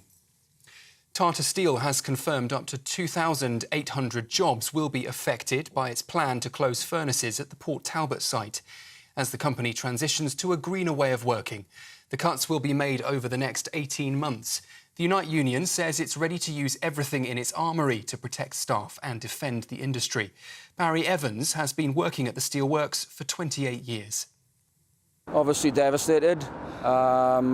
Let down by Tata and the UK government. We do feel there's an opportunity we understand we've got to go green, but a transition should be over decades, not months. New Ofsted guidance will allow school visits in England to be paused if staff show signs of distress. The announcement comes after a coroner called for change following the death of head teacher Ruth Perry. She took her own life in January last year after Caversham Primary School was downgraded from outstanding to inadequate. The UK's health agency has declared a national incident, warning that urgent action is needed to stop further outbreaks of measles across the country. Figures show there have been more than 200 confirmed cases since October. Vaccination rates have been dropping and concerns have been raised about particular areas, including parts of London and the West Midlands. And a new weather warning has been issued, with Storm Isha set to hit the UK this weekend. Forecasters say wind gusts of up to 80 miles an hour are expected, potentially causing power cuts and damage to buildings. The warnings come into effect on Sunday evening. And you can get more on all of those stories by visiting our website, gbnews.com.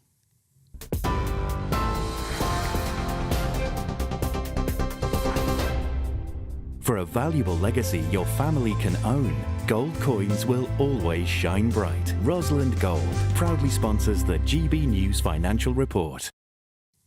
And here's a quick snapshot of today's markets. The pound will buy you $1.2675 and €1.1648. The price of gold is £1,604.20 per ounce, and the FTSE 100 is at 7,493 points. Rosalind Gold proudly sponsors the GB News Financial Report. I'm Christopher Hope. And I'm Gloria Di Piero, bringing you PMQ's Live here on GB News. Every Wednesday we'll bring you live coverage of Prime Minister's questions when Rishi Sunak and Sir Keir Starmer go head-to-head in the House of Commons. We'll be asking our viewers and listeners to submit the questions that they would like to put to the Prime Minister, and we'll put that to our panel of top politicians in our Westminster studio. That's PMQ's Live here on GB News, Britain's election channel. In the GB Newsroom, we bring you the news as it happens. With our team of dedicated journalists across the UK, we're ready to give you accurate reporting every day. When the news breaks, we'll be there with bulletins on GB News, the People's Channel, Britain's news channel. Your weekend starts here with Friday Night Live with me, Mark Dolan, 8 till 9 on GB News. Big stories, big guests and big laughs as we get you ready for a cracking weekend. That's Friday Night Live with Mark Dolan. Fridays 8 till 9 on GB News. Bring your own drinks. The admission's free. Good afternoon, Britain. Good afternoon, Britain. Join us, Tom and Emily, To find out what's happening in the heart of Westminster. and why it matters to you. Weekdays from midday, we bring you the most compelling stories from across the United Kingdom. And from your doorstep to our inbox. That's right, we want to hear from you. GB News, Britain's news channel. Big news, big debates, big opinion. Patrick Christie's Tonight is the week's biggest show. Every weekday, 9 to 11 p.m, we've got the inside track on the day's top stories. There'll be sharp takes you won't get anywhere else. We will set the news agenda, not just follow it, and I want to bring you along for the ride. Whatever it is, we'll have our finger on the pulse. It's news, but it's this close to entertainment. Patrick Christie's Tonight, 9 to 11 p.m, only on GB News, the People's Channel, Britain's news channel.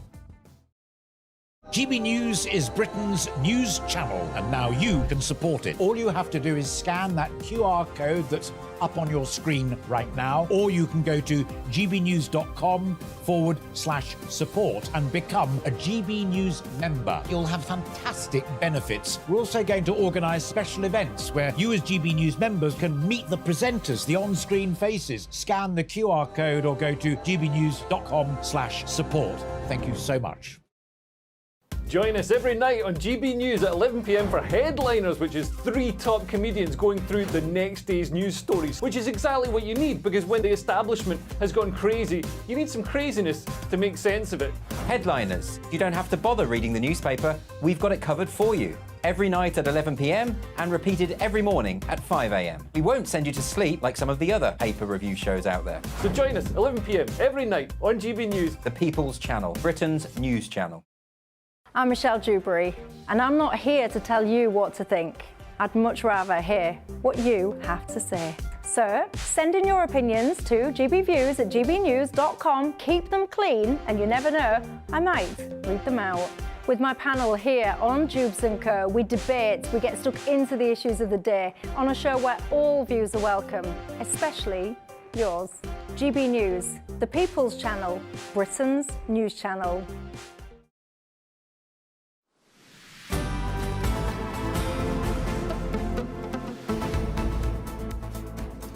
It's 1:40 in the afternoon. Now, whilst most commentators expect issues such as immigration, the cost of living to be key priorities for voters at the next general election, new research carried out by former Downing Street pollsters at JL Partners suggests that most voters in marginal seats would actually vote for a party that prioritises energy efficiency. It seems like a relatively niche issue, although in the context of last year, perhaps not. And in the context of January. The research, which was commissioned by water pump manufacturer Grundfos, highlighted that 77% of those surveyed want more government support on energy efficiency.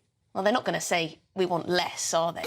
Well, what does this research tell us about the current state of energy security in the UK? And will this actually be a key issue when it comes to winning the next election? Well, to tell us more is the UK country director for Grundfos, Glyn Williams. And Glyn, I suppose energy efficiency really did enter the mainstream last year, people suddenly realising that it's all very well and good to heat your home. If it's all leaking out the window, not so good. Is a very good point. And actually only 1 in 5 respondents from the survey, from the poll rather, are confident that their their home is as energy efficient as it can be, which suggests that they're receptive to some advice regarding energy efficiency measures. You know, for me, energy efficiency is around same or better output with less input for less cost without compromising comfort. That's how I would define it. This poll very much depends on what time of year you would ask people. So, for example, if you asked in July when people don't really have their heating on and they don't worry too much about energy efficiency and their bills do tend to go down, they probably wouldn't say that energy efficiency was their top priority when it came to voting. But perhaps in the deepest, darkest months of winter, they may have a different view when it's costing them hundreds of pounds to heat their home.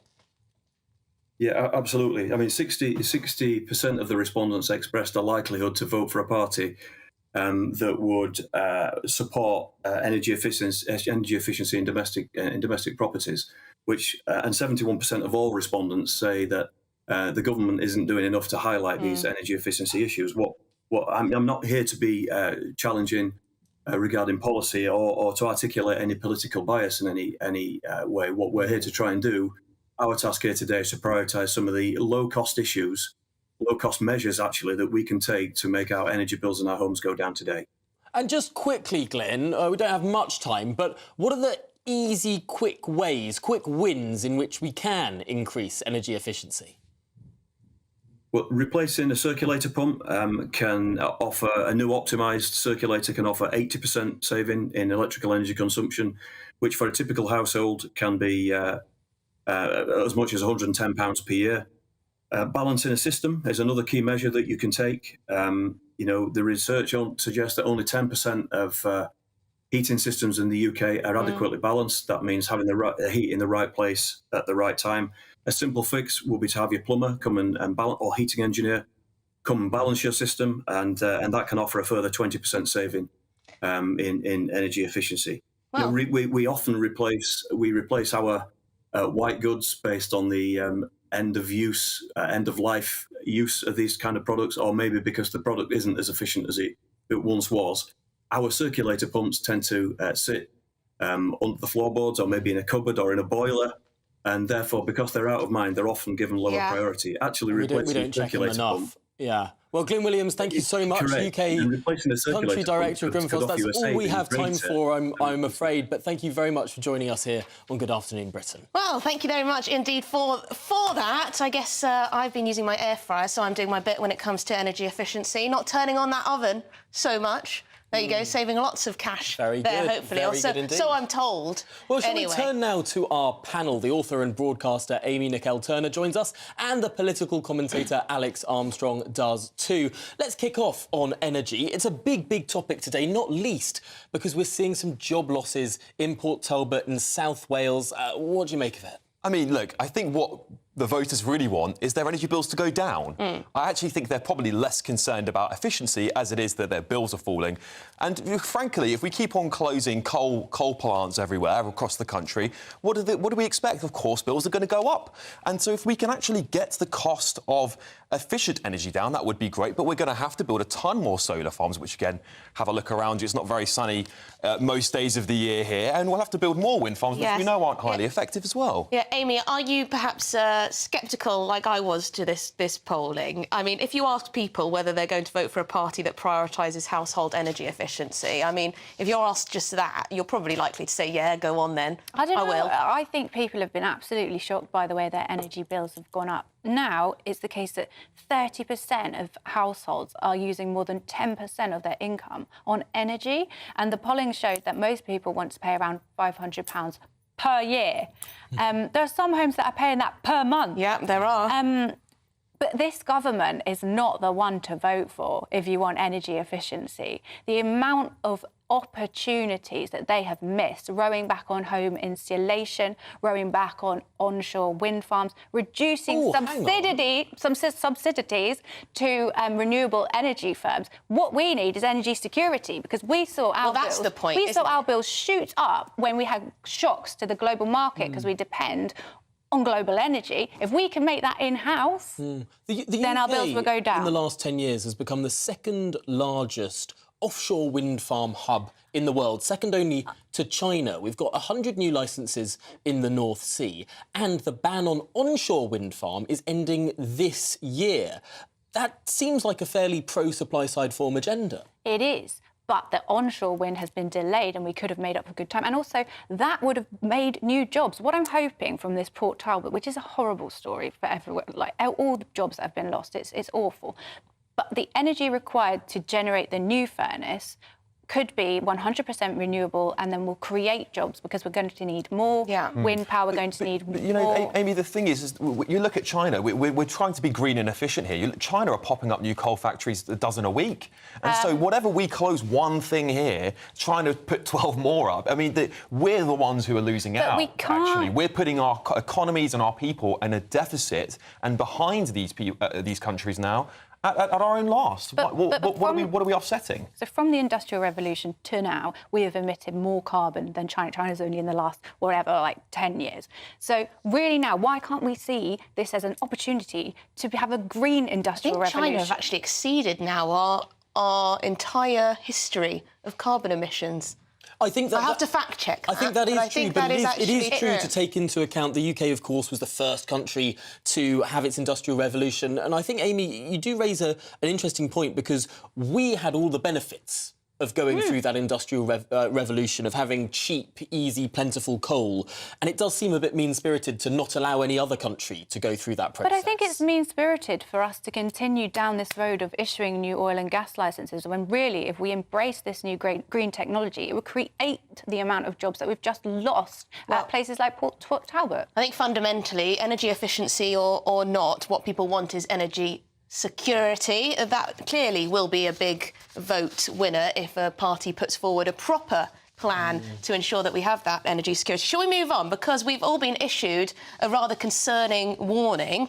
NATO warns of all-out war with Russia in the next 20 years, and also talk of perhaps conscription being used in this country. And we want to, looking at this story, talking about compulsory military service, would that be a good idea? Would it not? I want to ask, are men in this country up to it?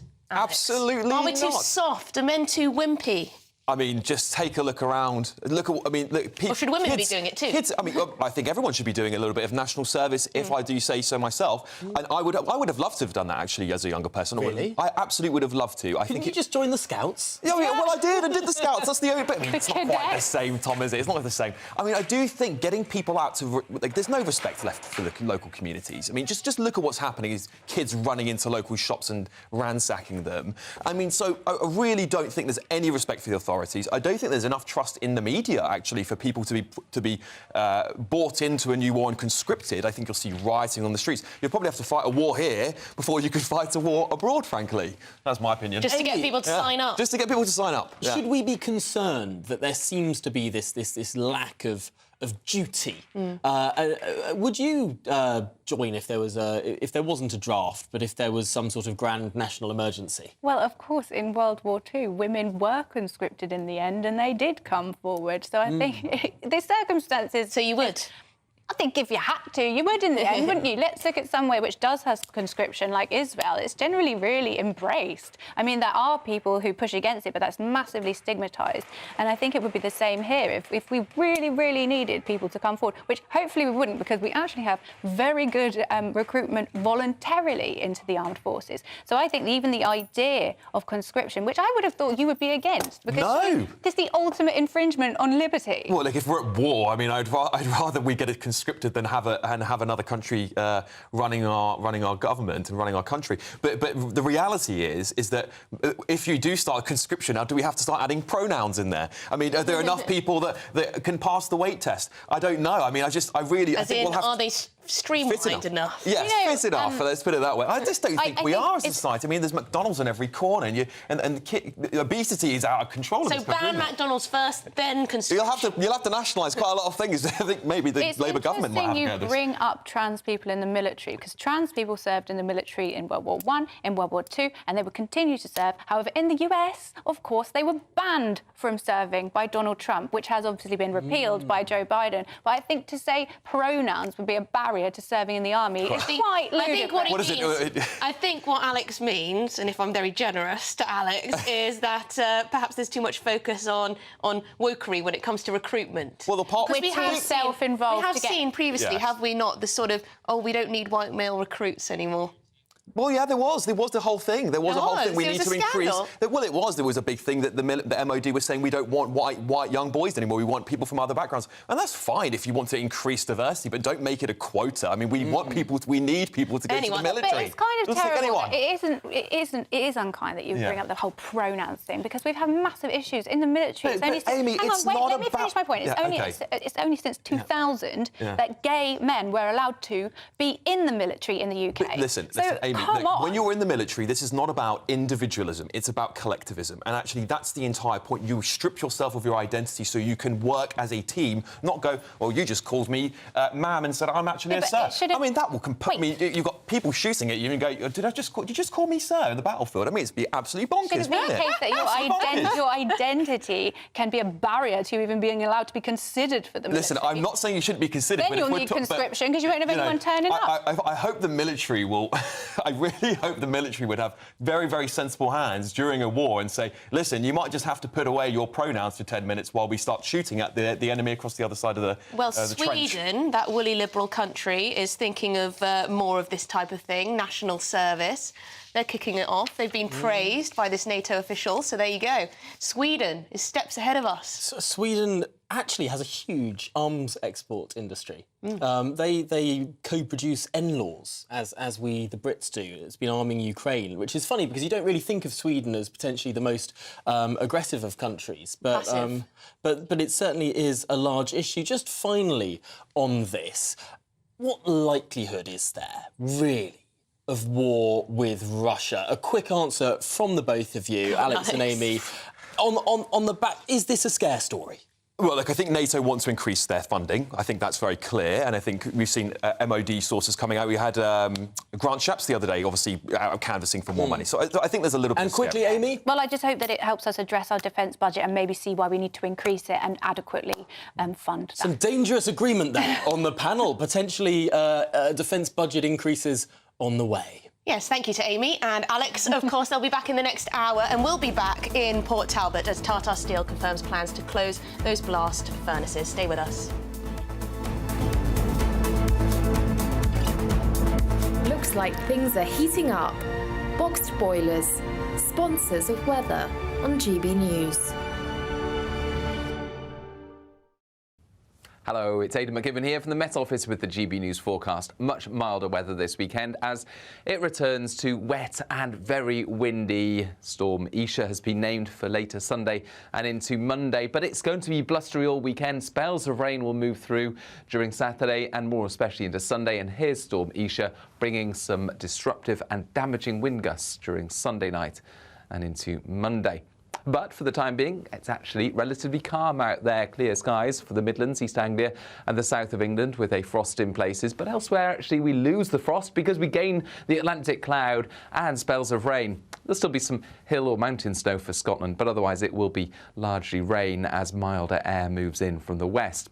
And it's going to be a breezy day on Saturday, especially in the north and the west. The first spell of rain moves into northern England, parts of Wales. It fizzles out. Stays dry and bright in East Anglia and the southeast after a chilly start. But further west, another bout of wet and windy weather moves in by the end of Saturday. And you can see the difference in temperatures. We're up to 8 or 9 Celsius in the west, still on the chilly side in the southeast, 6 or 7. That doesn't last long because on Sunday, further bouts of wet and increasingly windy weather move through. It's a showery day on Sunday at first, but the rain turning more persistent later, and the winds really picking up during the afternoon and evening as Storm Isha arrives. That warm feeling inside from Boxed Boilers, sponsors of weather on GB News.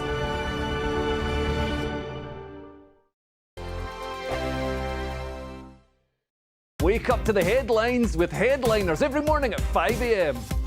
We treat you to the day's biggest stories before anyone else, 7 days a week. You can catch up on everything you need to know before you've even had your kippers. Headliners every morning at 5 a.m. only on GB News, the People's Channel, Britain's news channel. I'm Andrew Doyle. Join me at 7 o'clock every Sunday night for Free Speech Nation, the show where I tackle the week's biggest stories in politics and current affairs with the help of my 2 comedian panellists and a variety of special guests. Free Speech Nation, Sunday nights from 7 on GB News, the People's Channel, Britain's news channel. Big news, big debates, big opinion.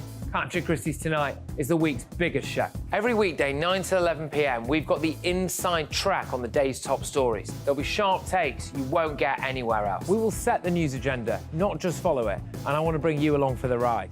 Whatever it is, we'll have our finger on the pulse. It's news, but it's this close to entertainment. Patrick Christie's Tonight, 9 to 11 p.m, only on GB News, the People's Channel, Britain's news channel. Now then, Lee Anderson here. Join me on GB News on my show, The Real World, every Friday at 7 p.m. I'm not eating bloody cat. Are you delicious. mental? Open your mouth. OK, here comes a train. Reminds me of the scene in Singing in the Rain. Adam, is that a good one? Whoa! Join me at 7 on GB News, Britain's news channel. When the news happens, it happens here. And really important breaking news. Breaking news this morning. On TV, radio and online, the news starts here on Britain's Newsroom. All the biggest stories and the answers that you need from across the UK and beyond. Join Britain's Newsroom from 9:30 on GB News. The People's Channel, Britain's news channel. Have a great Saturday night with me, Leo Carson, this Saturday Night Showdown. It's a crazy world out there, so come and make fun of it with me, my panel of comedians, and a couple of people who actually know what they're talking about. This Saturday Night Showdown is your front row ticket to the clown show, every Saturday, only on GB News, the People's Channel, Britain's news channel. Good afternoon, Britain. Good afternoon, Britain. Join us, Tom and Emily, To find out what's happening in the heart of Westminster. and why it matters to you. Weekdays from midday, we bring you the most compelling stories from across the United Kingdom. And from your doorstep to our inbox. That's right, we want to hear from you. GB News, Britain's news channel. GB News, unlike other broadcasters, isn't obsessed with the London-Westminster bubble. We think there's a nation beyond the M25, and that's why we talk about the issues that matter across the land. Join me on State of the Nation, 8 to 9 o'clock, Monday to Thursday, on GB News. Daisy's listening, and you should too. every Sunday from 11. Join Michael Portillo. There will be topical discussion, looking at the week before and the week to come. So kick back and relax at 11 a.m. on Sundays on GB News with me, Michael Portillo. GB News, the People's Channel, Britain's news channel. When the news happens, it happens here. And really important breaking news. Breaking news this morning. On TV, radio and online, the news starts here on Britain's newsroom. All the biggest stories and the answers that you need from across the UK and beyond. Join Britain's newsroom from 9:30 on GB News. The People's Channel, Britain's news channel.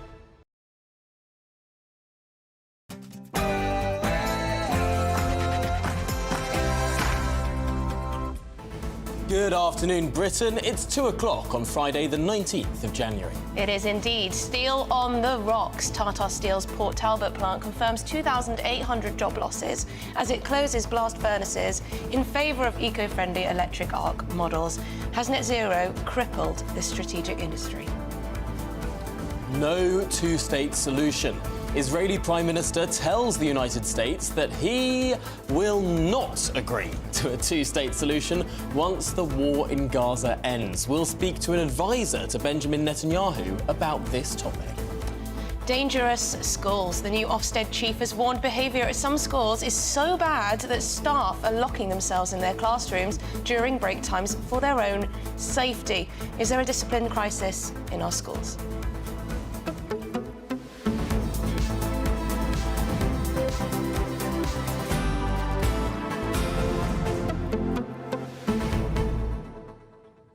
I think this energy story, this Tata Steel story, this British domestic industry story is a microcosm of everything that has been going wrong with this country. You've seen a slow and steady creep up of the price of industrial energy over the last, not just couple of years because of the Ukraine war, but actually the last 20 years. Since 2004, the industrial price of energy has quadrupled. 4 times higher. Even without the Ukraine war, it had trebled. Yeah, and crucially, to what extent is that due to the push for net zero?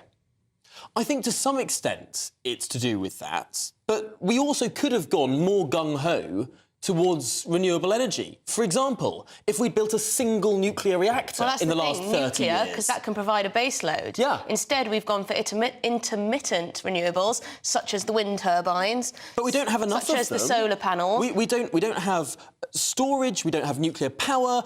Nuclear power has been dwindling for the last 30 years, not a single new reactor. We banned onshore wind. We've got councillors, even green councillors, campaigning against solar farms. Yeah. Every single form of energy is being opposed by all these different parties. And what do we have? A dwindling supply of energy, a massive engorgement of these prices, and therefore the collapse of domestic industry. Well, look at that frustration coming from Tom Harwood there. He's infuriated by the state of affairs. And, of course, to think about all these people who are losing their jobs, their families, devastating. And will they be reskilled? Will they find new jobs in something similar? What will happen to them? They'll be compensated, but then what? But this is the cost. This is the real cost of people campaigning against new nuclear power stations, campaigning against those extra oil and gas fields, campaigning against shale gas extraction, campaigning against solar farms, campaigning against wind farms even, and hydroelectric power. If everyone campaigns against all of that stuff, this is the consequence. Well, there you go. Rant over. It's your headlines.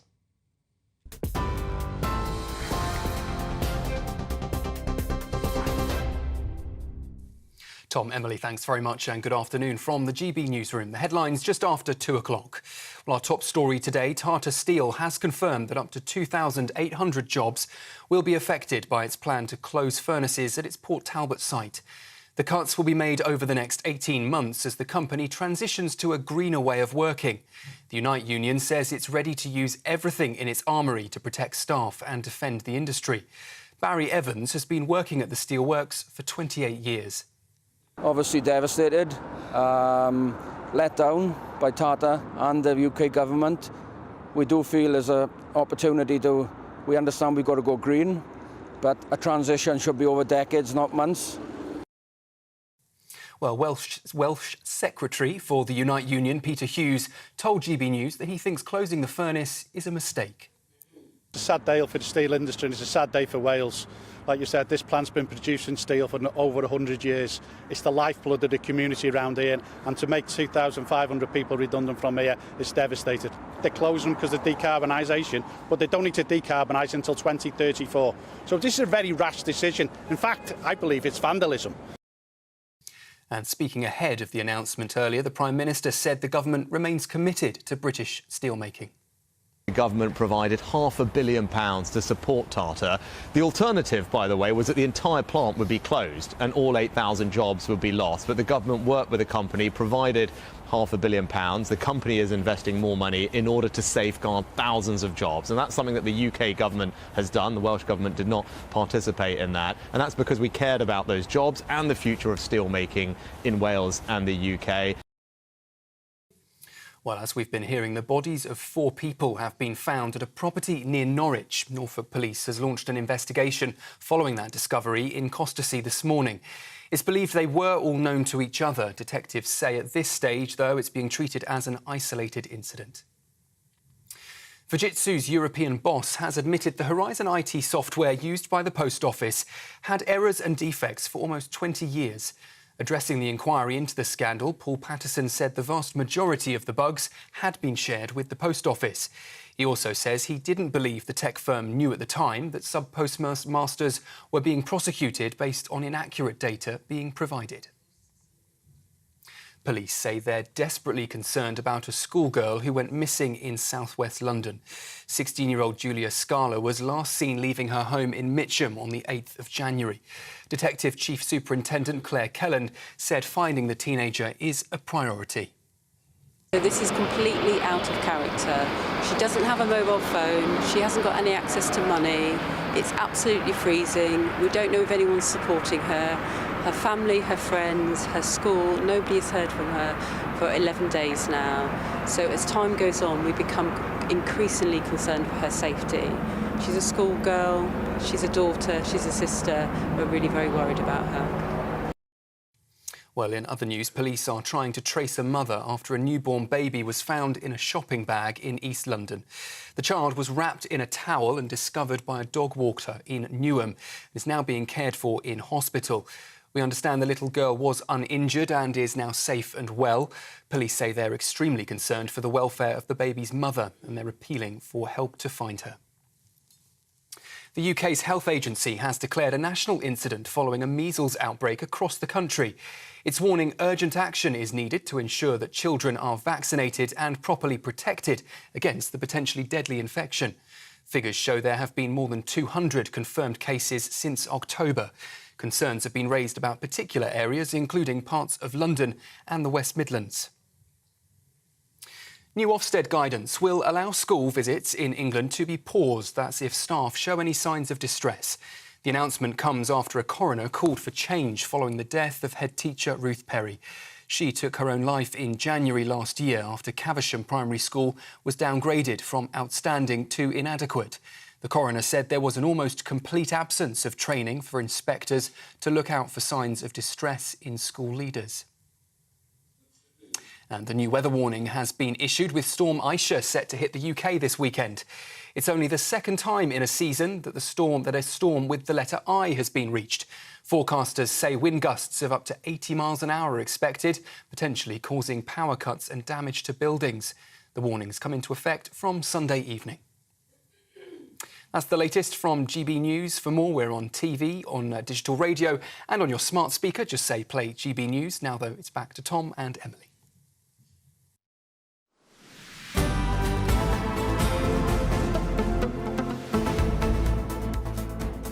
Good afternoon, Britain. It's 8 minutes past 2 and the steel giant Tata has confirmed plans to close blast furnaces on its Port Talbot site in South Wales. This could lead to the loss of up to 2,500 jobs over the next 18 months, with 2,800 jobs overall impacted.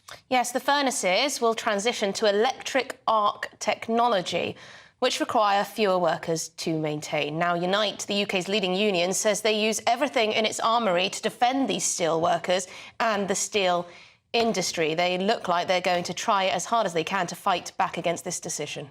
Well, joining us now is economics and business editor of GB News, Liam Halligan. And Liam, you've been speaking to people on the ground about this issue. What do they make of it? Well, it's a grim day here in Port Talbot, Tom and Emily. Britain's biggest steelworks behind me. You can see the two blast furnaces. They've been making steel here since before 1900. A lot of the techniques used to make high quality steel around the world were pioneered in the plant behind me. But as you say, we're moving to arc furnaces technology. They can only rely on recycled steel, scrap steel. We can't use them to create what we call virgin steel from iron ore, the highest quality steel, and will be the only country in the G20 of advanced industrial nations across the world that will then lack that capability. A far cry from the 19th century and much of the 20th century when British steel led the world. The atmosphere here is passionate, angry and deeply concerned. I've spoken with many steel workers here outside the plant and trade union leaders too. Earlier I spoke to Peter Hughes of the Unite Union, but I'm going to bring you now an interview with Alan Coombs, a former steelworker himself, and he is from the Welsh branch of the Community Union. This is what he had to say. To the local workforce, you're talking about 2,500 jobs or around that number of Tata employees, but you can multiply that 4 times for the contractor community and the people downstream and upstream from the business who rely on it. And that's without going into the local community and into the shops and the local economy within Port Talbot. What do you think people here locally think of the so-called push for net zero? Do they feel it's a moral imperative? I think there are a lot of people within the works understand it and understand we got to move in this direction. But don't kid yourself, this has nothing to do with net zero. This is purely the fact that Tata are not prepared to support this works. They've over a period of time, they've supported the European operation. We've had all our orders sent over to Holland and all the profit have been made in Holland, and we've had to take whatever dregs are left. Unfortunately, that means lack of investment, and that's why we're in the state in Port Talbot we are now. Trying to convey, Alan, steelmaking is a complex process. Trying to convey to GB News viewers and listeners the importance of producing virgin steel from iron ore as opposed to steel in so-called arc furnaces? Well, the steel in arc furnaces, we'd have to rely on a lot of scrap supply. At the moment, we don't know where we're going to get that scrap supply from, and there isn't actually the quality of scrap that we need to maintain the order book, etc. To maintain the order book into packaging, which is in Trostra, in Llanelli, and to maintain the order book into Llanwern, we need to make virgin steel, because that's the only quality we can make from a blast furnace type of operation, and we need that, because why give away an order book? Because that's what Tata are doing at this point in time by saying they just go into electric arc. So the UK loses even more of its market share of the global steel? Yeah, spot on, and that means we'd be having more imports of a dirty steel from around the world. Are there other ways to make virgin steel without using coking coal? Because that's what a lot of environmentalists say. The blast furnaces that we're looking at here in Port Talbot, they need coking coal, and that means lots of carbon emissions. Yeah, there are other opportunities. There are other technologies that are developed. They're not as well developed, but they are out there and they can be used. You've got direct reduction furnaces, you've got open slag bath furnaces, you've got, you know, plenty of ways of doing it. But whenever we brought it up to Tata, even if the money's there, I don't think they're interested in doing it. What they want to do is bring slab and coil from halfway around the world in the dirtiest, most polluting steel industries in the world and bring that to Port Talbot. Which, of course, leads to huge carbon emissions anyway. They're just not on our doorstep. No, it's one of them not in my backyard things, I'm afraid. And it's what happens. You get rid of steel jobs locally to supplement steel jobs in India or Turkey or wherever these products are going to come from. And by the way, they haven't even secured their markets yet. They don't even know if they can get all that they need. So that's giving away more of the market share. Final question, Alan. To what extent do you think that Rishi Sunak is responsible? First Minister Mark Drakeford, he's saying that he's asked to speak to Rishi Sunak by phone today, but the Prime Minister apparently has said, I don't have time to take your call. Well, I'm hearing about the 500 million that the UK government have put into this project to make the electric arc furnaces. And at the end of the day, I'm hearing also that what they've actually said as a guarantee of this money is you've got to shut the blast furnaces. It's absolutely disgraceful behaviour. They haven't got a clue about the industry, they haven't got a clue about what they're actually saying, and they haven't got a clue about the impact this will have on the community. Well, if the Conservatives are going to contest the next general election, Tom and Emily, in any meaningful way, they are going to need to retain some of these red wall seats. South Wales, Port Talbot, it is most definitely in the red wall. The fact that this is happening, the fact that the government's given £500 million of taxpayers' money to help Tata close down these blast furnaces is not going down well here at all. And that is a massive under-exaggeration of the strength of feeling here. A real sense of betrayal, of despair and anger here in Port Talbot. A bad day for British industry. Liam Halligan, thank you so much for bringing us that analysis and those voices on the ground, crucially, at Port Talbot. £500 million. £500 million. And then 2,500 job losses. And as the union chap said there, representative, not chap, said there, this is not just going to have an impact on those people who lose their jobs directly, but also then the supply chain and then also the local economy too. A big hit to the wider community, to the wider economy and the local society, of course. And no doubt political implications as well. Let's turn to some of that wider political reaction, because earlier today, when the Prime Minister's official spokesman was asked if the job losses were because of the Prime Minister's net zero target, the spokesman said this. No. Broadly, the government is committed to taking the long-term decisions to ensure a sustainable and competitive future for the UK. That includes supporting the UK steel industry as it transitions to ensure that it remains competitive and sustainable for the future. Do you buy Convinced? that? Not so convinced with that one. Let's speak with GB News political editor Christopher Hope, who was speaking earlier to the Prime Minister's official spokesman. And Christopher, did you find it convincing, that statement, that this is nothing at all to do with net zero? Thanks, Tom. Thanks, Emily. Yeah, that was my question, actually, to the PM spokesman. I knew that viewers will be thinking this. Is this linked to this net zero target the government's got for itself by 2050? There's no question that closing this furnace and opening these two new arc furnaces will save around 1.5% cut in overall carbon emissions. So clearly, it will help the government get to 2050. The government says that had it not acted, it would lose 8,000 jobs. As it is, it's only, but although it's a heck of a lot of jobs, 2,500, which is less than might have gone had the government not acted. They put up half a billion pounds of our money to add to Tata's overall over £1 billion investment to get these new arc furnaces up and running. It is difficult. It's worrying, isn't it, to hear Liam Halligan report there from the site in Port Talbot that Mr Sunak won't return the phone calls of the Welsh First Minister. There is some politics in play here, and it is a worry, I think, no question. And we're seeing unions upset about it. And as the interviewee told Liam there, it's not just the direct jobs going, it's the indirect supplier jobs that will have a problem in finding orders to replace the loss of Port Talbot and Tata.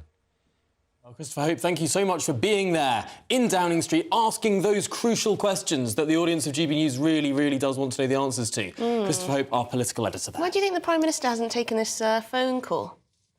Probably because he thinks it's going to be quite political. I mean, Mark Drakeford is a paid-up Labour Party member. Is it going to offer all that much? When something like this happens. Yeah, but what's he going to say? Oh, I don't know. Maybe a conversation would be a good step. I don't know. Anyway, moving on. A serial sex offender who used online dating sites to blackmail and abuse dozens of women and children has been jailed for 24 years. Anthony Burns coerced one of his victims to abuse her own 8-year-old daughter whilst he watched it over the internet. Oh. Well, we're joined by our Home and Security editor, Mark White, for more details on this case. Yeah, in a week of really disturbing news, another absolutely horrific case of this man, a prolific sex offender using the internet, and someone who was actually tutored in the use of blackmail techniques to try to get as much in the way of these illicit and graphic videos and pictures from his victims. He was schooled by Abdul Ethal, who was one of the worst offenders ever investigated by the National Crime Agency. But this man himself, Anthony Burns, he is someone who had 35 separate victims. He'd actually tried to make contact with some 600 women from all around the globe, and it wasn't just these women that he attempted to blackmail into sending videos and pictures. It was also their children. You mentioned in the introduction there, one woman in the United States was coerced into abusing her own 8-year-old daughter while he watched on the internet. We spoke to another victim, Sophie Goodall. She waived her right to anonymity. She wanted to talk about just how utterly horrific and very terrifying dealing with this serial sex offender was. When I blocked him, he kept coming back on different numbers. Then he sent me screenshots of my parents on Facebook, me on Facebook, other social media friends and family as well.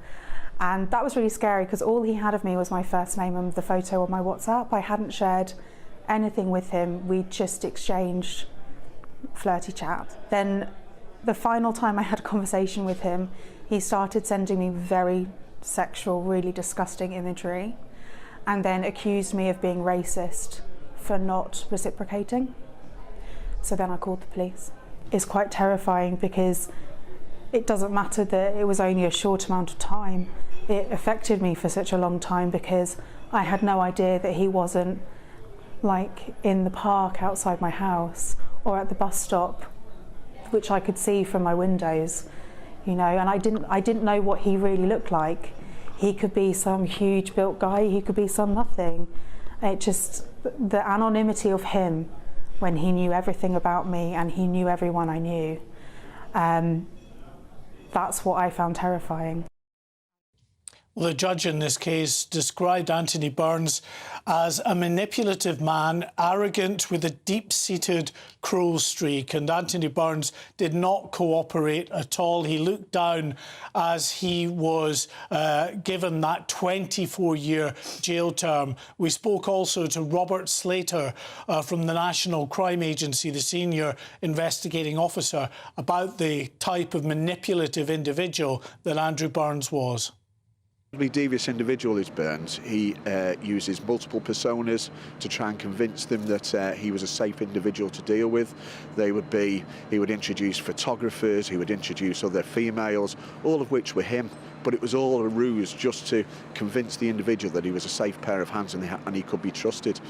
And once he built that trust up, and the witnesses gave their imagery to him, he just used that as an opportunity to blackmail them for further, more sexually depraved material. Well, as we said, Anthony Burns did not cooperate at all with the police. In fact, during his interviews in custody, it was that no-comment procedure that he adopted. Here's a brief look at how he behaved in police custody.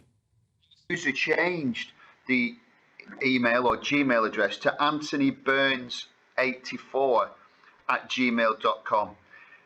Is that your Gmail account, Anthony? Did you originally obtain that Gmail address? Can you explain why somebody else then might use a Gmail address in your name? So Anthony Burns, as I say, remained impassive, looking down at the floor as he was sentenced to 24 years in jail for the abuse of 39 separate women and children over a 3-year period as he blackmailed them on the internet to send out very explicit and disturbing pictures and videos of themselves. Well, thank you very much indeed for bringing us that. Mark White, a Home and Security editor. Every woman's absolute nightmare. Disgusting, despicable crimes. Good to see him behind bars. That's all I have to say on that one. Well, coming up, we will be talking about the Israeli Prime Minister, Benjamin Netanyahu, who has told the United States that he is opposed to the establishment of a Palestinian state, even once the war in Gaza ends. Yes, we'll speak with an advisor to the Israeli Prime Minister next. This is GB News, Britain's election channel.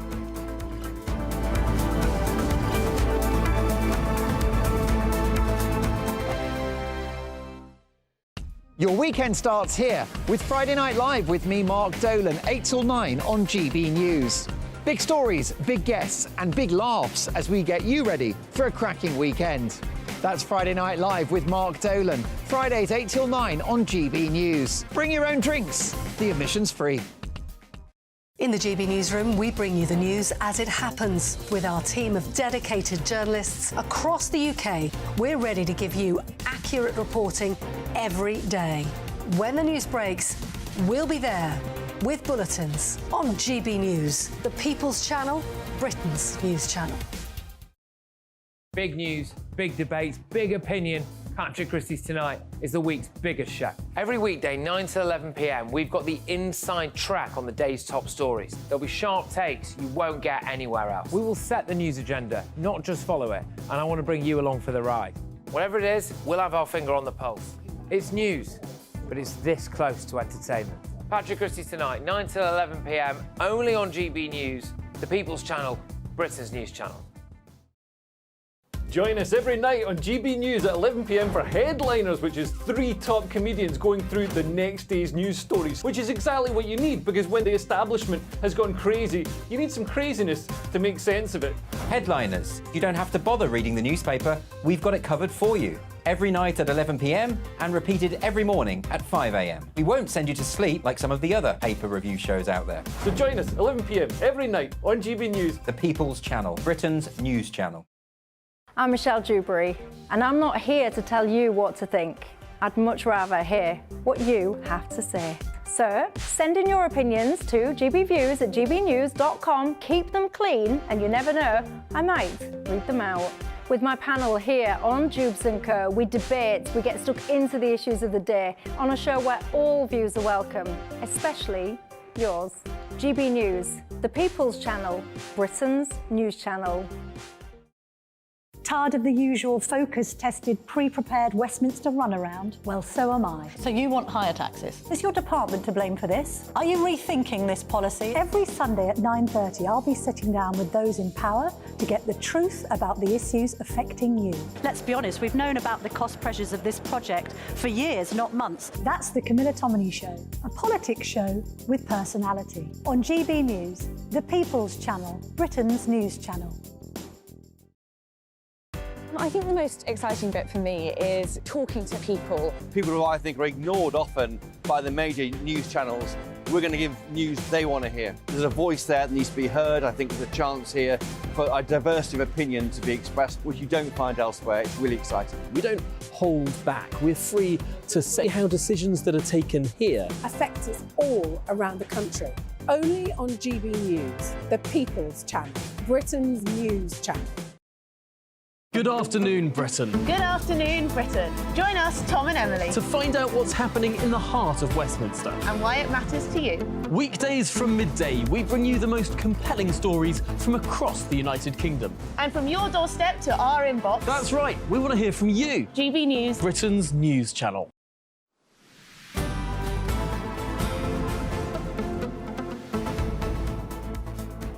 It's 2:28. The Israeli Prime Minister, Benjamin Netanyahu, has told the United States that he is opposed to the establishment of a Palestinian state once the war in Gaza ends. He also told a news conference that he'll press on with the Israeli offensive in Gaza until complete victory, and warned that it could take many more months. Yes, Israel's allies, including the UK and the US, have long urged for the revival of a two-state solution in which a future Palestinian state would live side by side with Israel. Well, let's speak now with Ophir Falk, who is an advisor to the Prime Minister of Israel. Ophir, thank you so much for your time this afternoon. Frankly, is this an admission? Is this statement from Benjamin Netanyahu not just playing into the hands of the Palestinian activists who've said all along that Israel doesn't want a two-state solution, who've said all along that Israel is simply trying to flatten Gaza? Thank you for having me here. So again, we've been very consistent for over 30 years about this. The Prime Minister has said that the Palestinians don't really or the Palestinian leadership are not interested in having a two-state solution. They have a problem with the Israeli state. And every territory that we have relinquished has become a terror base.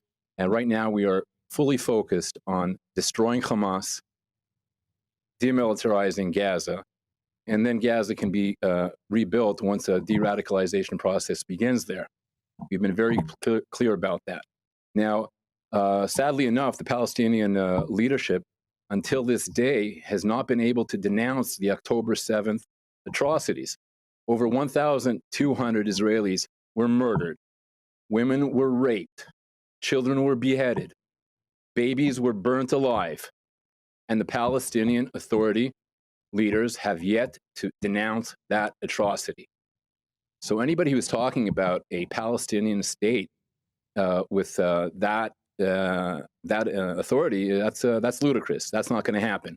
And frankly, the Israeli people, over 75% of the Israeli people, oppose a Palestinian state. Isn't the problem here, though, that one of the reasons why so many people in the West want to support Israel is Israel takes the higher ground in these discussions and has done historically, not least at those talks in the United States at the turn of the millennium. Israel was supporting a Palestinian state. The Palestinians fell apart and the process did not work. But one of the reasons why people have intrinsic sympathy with Israel, I believe, is that it is this beacon of democracy and liberalism and very often takes that higher ground. Have you not just ceded that higher ground, saying, oh, the Palestinians don't want two states, therefore we're not going to try either? Surely you can take the higher ground here. Israel has always taken the higher ground. We seek peace with anybody who truly wants peace with us. In 1947, Israel was accepted the partition plan. Every chance that there was a chance for peace, we had our hands stretched out for peace. We have 6 peace agreements with Arab countries. Prime Minister Netanyahu forged 4 peace agreements with Arab countries in recent years. We want peace with anybody who wants to have true, genuine peace with Israel. Unfortunately, the Palestinian Authority and their leadership do not want peace with Israel. They do not want a two-state solution. They want a final solution. And that's not going to happen. Israel will defend itself. Israel will have defendable borders. Israel will destroy Hamas that carried out the worst atrocity against the Jewish people since the Holocaust.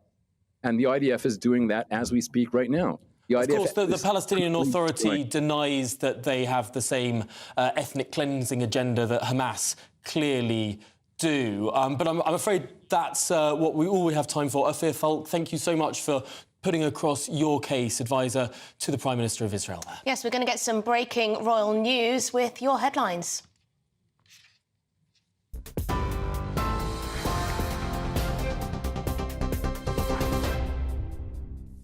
Tom, Emily, thank you very much and good afternoon from the GB newsroom. The headlines at just after 2:30. Well, the neighbour of the father and son who were found dead in Skegness has told GB News they looked like a happy family. 2-year-old Bronson Battersby was found next to the body of his dad, Kenneth, who suffered a fatal heart attack. They were last seen alive on Boxing Day by Cherie Ross. In her first television interview, she's told GB News she wasn't aware of anything suspicious. The last time I saw the boys was the 26th, which was Boxing Day. A little bit concerned because we hadn't seen him for a number of days, really. So I went round, we knocked on the windows, knocked on the doors, and eventually got an answer. Little Bronson was there waving at me from the door, with a mouthful of pink wafers, bless him. And Kenny was just Kenny, you know, just running about frantically after the little one. He was 2. So, but yeah, they were happy it was Boxing Day, lovely Christmas. A serial sex offender who used online dating sites to blackmail and abuse dozens of women and children has been jailed for 24 years. 39-year-old Anthony Burns ordered unsuspecting victims to perform sexual acts under threat of exposing them to friends and family. Although he was convicted of abusing 35 women and girls, work is also ongoing by international law enforcement agencies to identify any further victims. Between 2018 and 2021, Burns attempted to contact more than 600 people around the world with the intention of exploiting them. His victims were aged between 8 and 54. Tata Steel has confirmed up to 2,800 jobs will be affected by its plans to close furnaces at the Port Talbot site in Wales. It's as the company transitions to a greener way of working.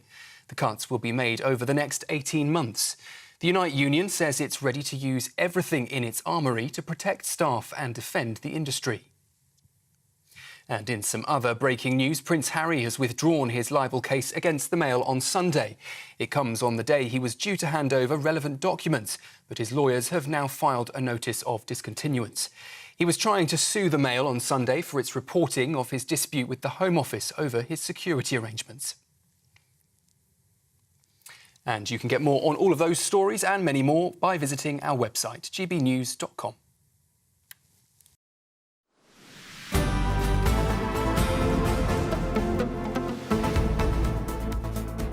Well, as we've been hearing, the Duke of Sussex has withdrawn his libel claim against Associated Newspapers, the publishers of the Mail on Sunday, a spokesperson for the company said.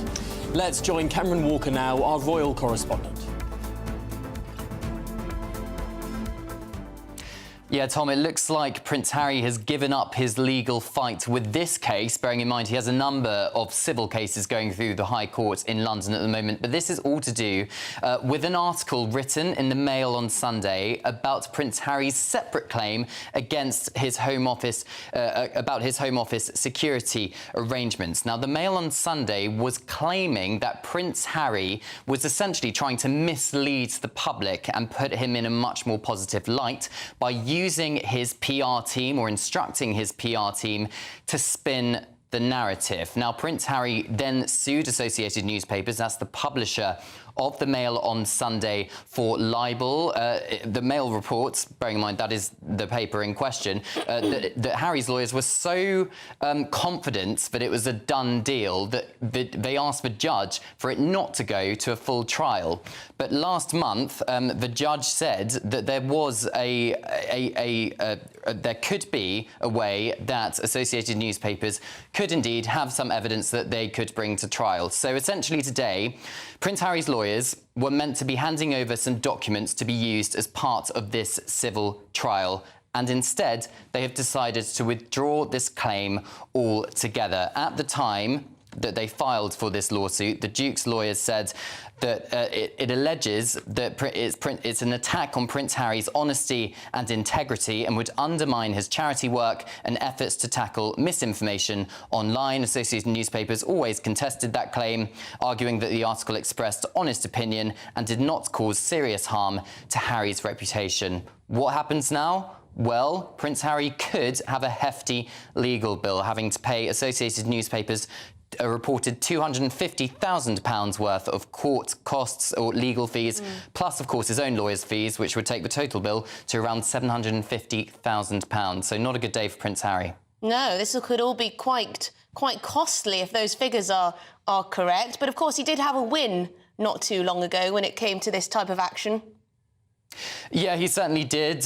He was suing Mirror Group newspapers over alleged unlawful information gathering. He was one of a number of claimants in that case, and the judge ruled in that case that there was substantial phone hacking, 33 articles written over around a 20-year period to do with Prince Harry.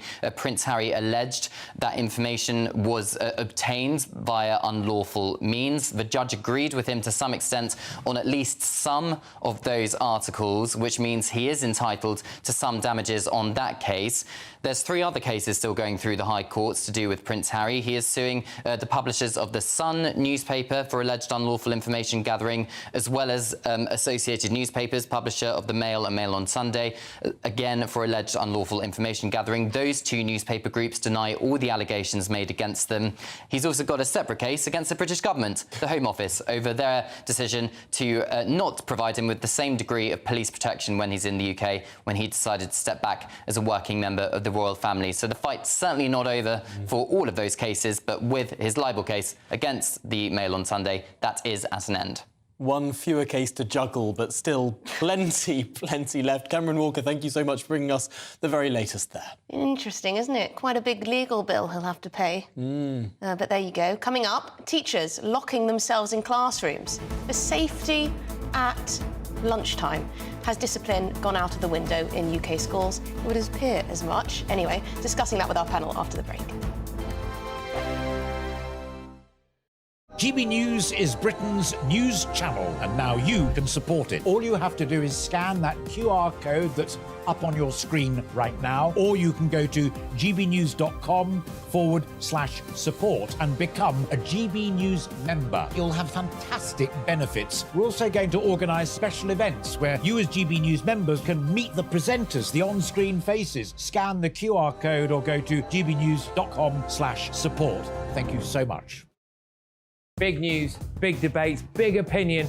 Patrick Christie's Tonight is the week's biggest show. Every weekday, 9 to 11 p.m, we've got the inside track on the day's top stories. There'll be sharp takes you won't get anywhere else. We will set the news agenda, not just follow it, and I want to bring you along for the ride. Whatever it is, we'll have our finger on the pulse. It's news, but it's this close to entertainment. Patrick Christie's Tonight, 9 to 11 p.m, only on GB News, the People's Channel, Britain's news channel. Now then, Lee Anderson here. Join me on GB News on my show, The Real World, every Friday at 7 p.m. I'm not eating bloody cat. Are you delicious. mental? Open your mouth. OK, here comes a train. Reminds me of the scene in Singing in the Rain. Adam, is that a good one? Whoa! Join me at 7 on GB News, Britain's news channel. I'm Andrew Doyle. Join me at 7 o'clock every Sunday night for Free Speech Nation, the show where I tackle the week's biggest stories in politics and current affairs with the help of my 2 comedian panellists and a variety of special guests. Free Speech Nation, Sunday nights from 7 on GB News, the People's Channel, Britain's news channel. When the news happens, it happens here. And really important breaking news. Breaking news this morning. On TV, radio and online, the news starts here on Britain's Newsroom. All the biggest stories and the answers that you need from across the UK and beyond. Join Britain's Newsroom from 9:30 on GB News. The People's Channel, Britain's news channel. Wake up to the headlines with Headliners every morning at 5 a.m.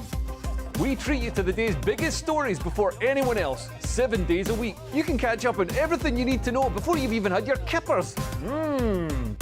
Headliners every morning at 5 a.m, only on GB News, the People's Channel, Britain's news channel.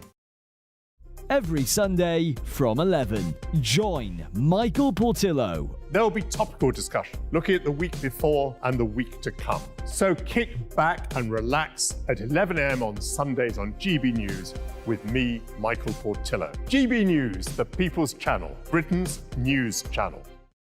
I'm Michelle Dewberry, and I'm not here to tell you what to think. I'd much rather hear what you have to say. So send in your opinions to gbviews@gbnews.com. Keep them clean, and you never know, I might read them out. With my panel here on Jubes & Co, we debate, we get stuck into the issues of the day on a show where all views are welcome, especially yours. GB News, the People's Channel, Britain's news channel. Have a great Saturday night with me, Leo Curse, on the Saturday Night Showdown. It's a crazy world out there, so come and make fun of it with me, my panel of comedians, and a couple of people who actually know what they're talking about. This Saturday Night Showdown is your front row ticket to the clown show every Saturday, only on GB News, the People's Channel, Britain's news channel.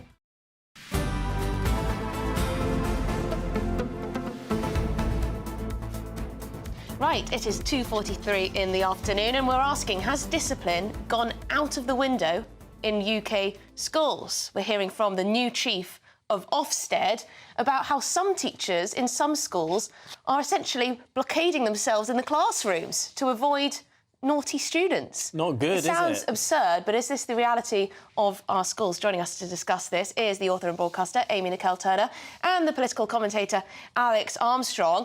I'm hoping, Amy, that this isn't representative of schools up and down the country, but even if there's one school where teachers are hiding in classrooms, I mean, that's bad enough, really, isn't it? Yeah, but I think we need to look at this as a symptom of a bigger problem. I've done some research on mental health with children.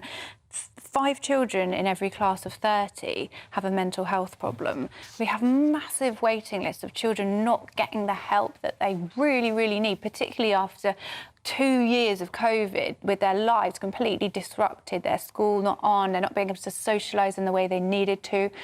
And I think we're reaping the rewards of that now, and not in a good way. So if we want to talk about discipline in schools, we need to help kids. We need to give them some. We need to have children that know that they're heading towards opportunities. Yeah, and I'm at the sure moment, there's a lot of not truth much to to look that. forward to. If pupils are suffering with their mental health, perhaps their behaviour might take a hit. Sure, but we do hear about strict head teachers turning around schools and instilling discipline, order, and it having a fantastic impact on those student outcomes. I don't know. I think that always I'd prefer the carrot over the stick approach. Always? I think that is more effective. We're not talking about corporal punishment. Bring it back. Bring the stick back. You want to bring the literal stick back. Although I will say that some of you at home have written into that effect. The sensible ones. Bring back the cane. So are you genuinely arguing for this? It's an interesting point. Yeah, well, look, it's very abundantly clear that kids are out of control at school, right? I mean, I went to a state school and it was bad then. We're going back a while ago. So I can only imagine how much worse it is. Well, good 15, 20 years ago. But I can only imagine how much worse it is now. So, 37% of teachers are reporting abuse, physical abuse, at least once a quarter. Once a term, sorry. That is once a quarter, business has on. That is pretty severe, in my opinion. To have children abusing adults in the classroom, they've got no control, there's no way to discipline them, there's no way to defend themselves because they'll be the ones who have been then put in prison for child abuse. So, I mean, what do teachers do? They can't control the classroom, there's no discipline. And we see this on the streets, replicated with crime, petty crime across Britain. Yeah, Amy, there is a bit of a power imbalance sometimes in classrooms, and I mean the students having more power than the teachers. Yeah, but kids are lashing out, but that's not in a vacuum, is it? We need to look at why this is happening. Why are kids so frustrated? And I think probably at the moment there's not much to look forward to when you're a kid.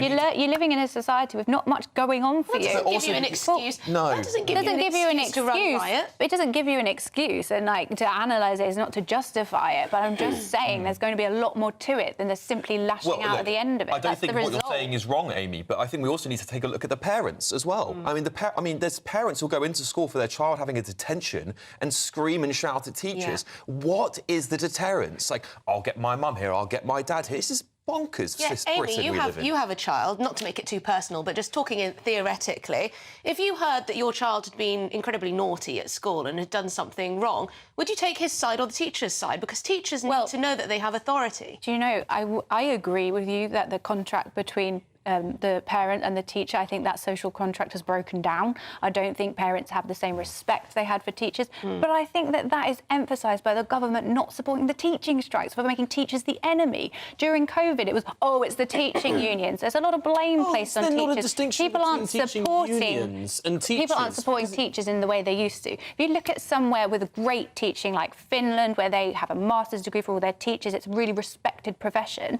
The relationship between parents and teachers is much, much better because there is a mutual respect there. And I think we're losing that. We're losing that. I think a lot of people think they can do the jobs of teachers now, and they don't see it as the speciality that it is. So we need to respect teachers. I agree with maybe that. A lot of people will. look down their nose at teachers. They say, if you can't do, you teach. Well, that's actually not true at all. Some of our teachers are the most admirable people in our society, I would say.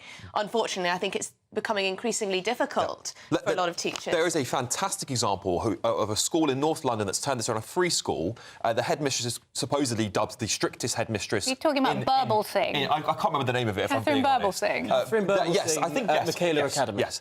brilliant example of how, like, stripping out the wokeness, get rid of the flags, get rid of all that nonsense, and teach. Well, one flag. Hang on a minute. Well, yeah, they've got one flag and it's the British one. It's exactly the way it should be. Just this week, she's been taken to court. Yes, by a bunch of woke of woke nonsense. So let's just be clear. You strip away all of that. Nonsense. Well, I think that's great, and I think that's what we need more in schools, because if you don't teach discipline and authority at a young age, it just gets replicated even further into the adults. Yeah, and then gangs. What do you think? The authority is the gang. Amy, you wanted to come back on that point. No, I just think it's important to stress that why Catherine Bubblesing's been in the papers this week is because she banned Muslim children from praying. She banned all prayer. She banned all religion. That's a bit of an issue. I don't think it is. I think if you want fairness, I thought you liked freedom. Religious freedom is surely very important. There's a time and place for it. Surely there's a church, there's a mosque. You can go and pray in your spare time.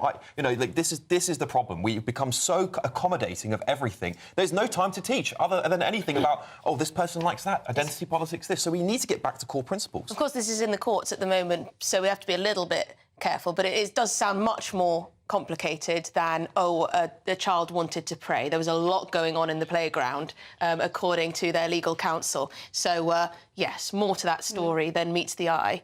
Shall we move on? Shall we? Because we have more to talk about, and we want to talk about. Now, this is something that people have been writing in about, actually. Britain's dental health crisis. Hundreds of children in hospital because of their bad teeth. Is there some hysteria about this, or is it really, are we a nation of children with awful teeth? Yeah, this is a symptom of dentists disappearing off of high streets. I can't exactly remember what the figure is, but it's a pretty high figure, and it's increasing every year. Less and less access to GP free dentistry, essentially. So that's making that much harder, and it's particularly bad actually in rural areas. Much better in places like London, where it's been slightly going up. However, so there is a problem here generally in the sector about getting dentists. However, you wouldn't need to go to a dentist if you had preventative teeth cleaning as standard. Oh, right. So you mean teachers brushing your teeth for you, which is totally insane. Well, it's not. Nanny state level This whole thing of calling it nanny state. Do you know something? Of course it is. Do you know something that was called nanny state gone mad? Was universal free education. That was called nanny state gone mad when it was first introduced. There's a big difference between teaching young people and then brushing their teeth. No one's saying brush their teeth. Brush your teeth. 13 years old. It's teeth cleaning. Did you know that tooth decay is the most common reason that a child will end up in hospital at the moment? And we can do something to help those children and prevent it. There's a lot better ways to do it than a teacher brush your teeth for you. OK, tell me. Admissions. Is it not particularly, perhaps, unsurprising that dentistry is the main reason for admission for children going to hospital? Would we expect heart disease or leukemia or, I don't know, obesity to be a larger issue? Surely it's one of the most common things you would experience. Tom. And perhaps what is most indicative of this is that actual measured tooth decay has fallen by 7% in the last 10 years, but hospital admissions have risen. Why?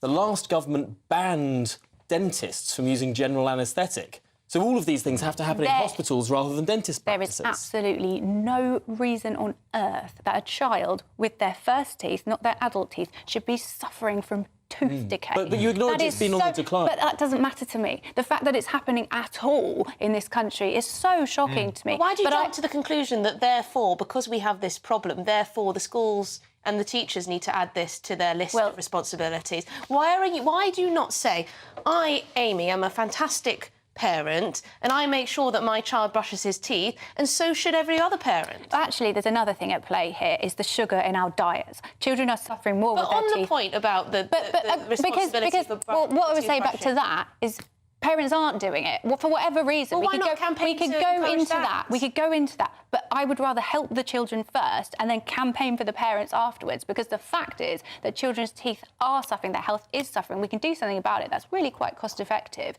and would save the health department in the long run, because it's a lot more expensive to have a child hospitalised than it is to simply give them a toothbrush and toothpaste. We could end the ban on dentists using general anaesthetic. But why do you want a child going to a dentist? You can prevent it much earlier. It's much better for a child to get their teeth seen children to a dentist practice than at a hospital. That is archaic. Like, we live in a society where we could just simply clean our teeth enough to not have a hospitalising case of tooth decay. I think kids need to brush their teeth, but it's certainly not on the teachers of this country, as you've already pointed out, who you feel are underpaid and overworked, and then you're going to add that to their long list of things to do in their crumbling schools. I mean, it's like, well, if we don't, what do we have to install more bathrooms now? They all line up and brush their teeth. Then the children will suffer. But then the parents have got to take some responsibility, and if anything, the government should be looking at what the parents are doing. Or is there good parenting in this country? I would be happy for there to be a campaign to encourage parents to do their job as parents and brush their children's teeth.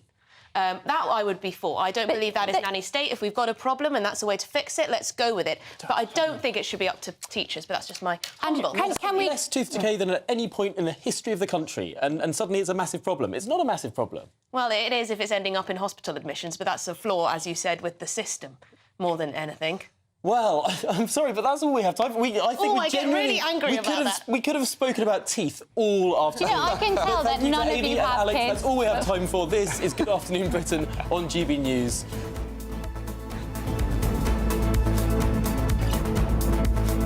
A brighter outlook with Box Solar, sponsors of weather on GB News.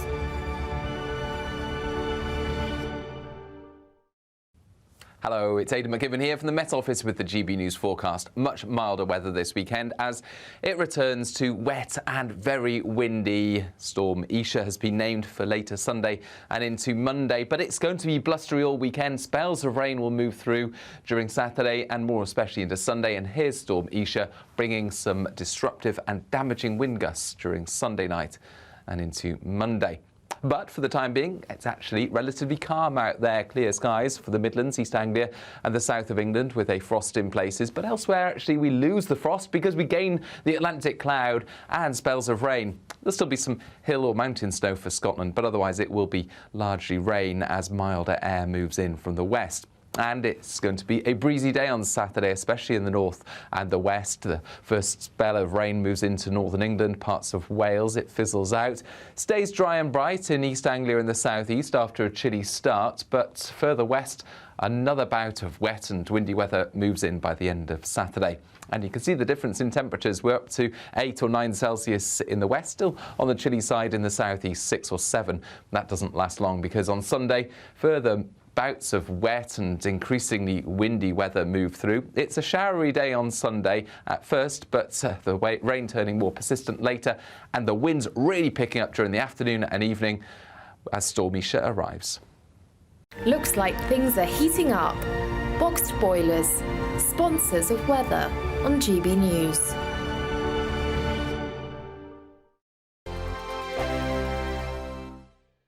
I'm Christopher Hope. And I'm Gloria Di Piero, bringing you PMQ's Live here on GB News. Every Wednesday, we'll bring you live coverage of Prime Minister's questions when Rishi Sunak and Sir Keir Starmer go head-to-head in the House of Commons. We'll be asking our viewers and listeners to submit the questions that they would like to put to the Prime Minister, and we'll put that to our panel of top politicians in our Westminster studio. That's PMQ's Live here on GB News, Britain's election channel.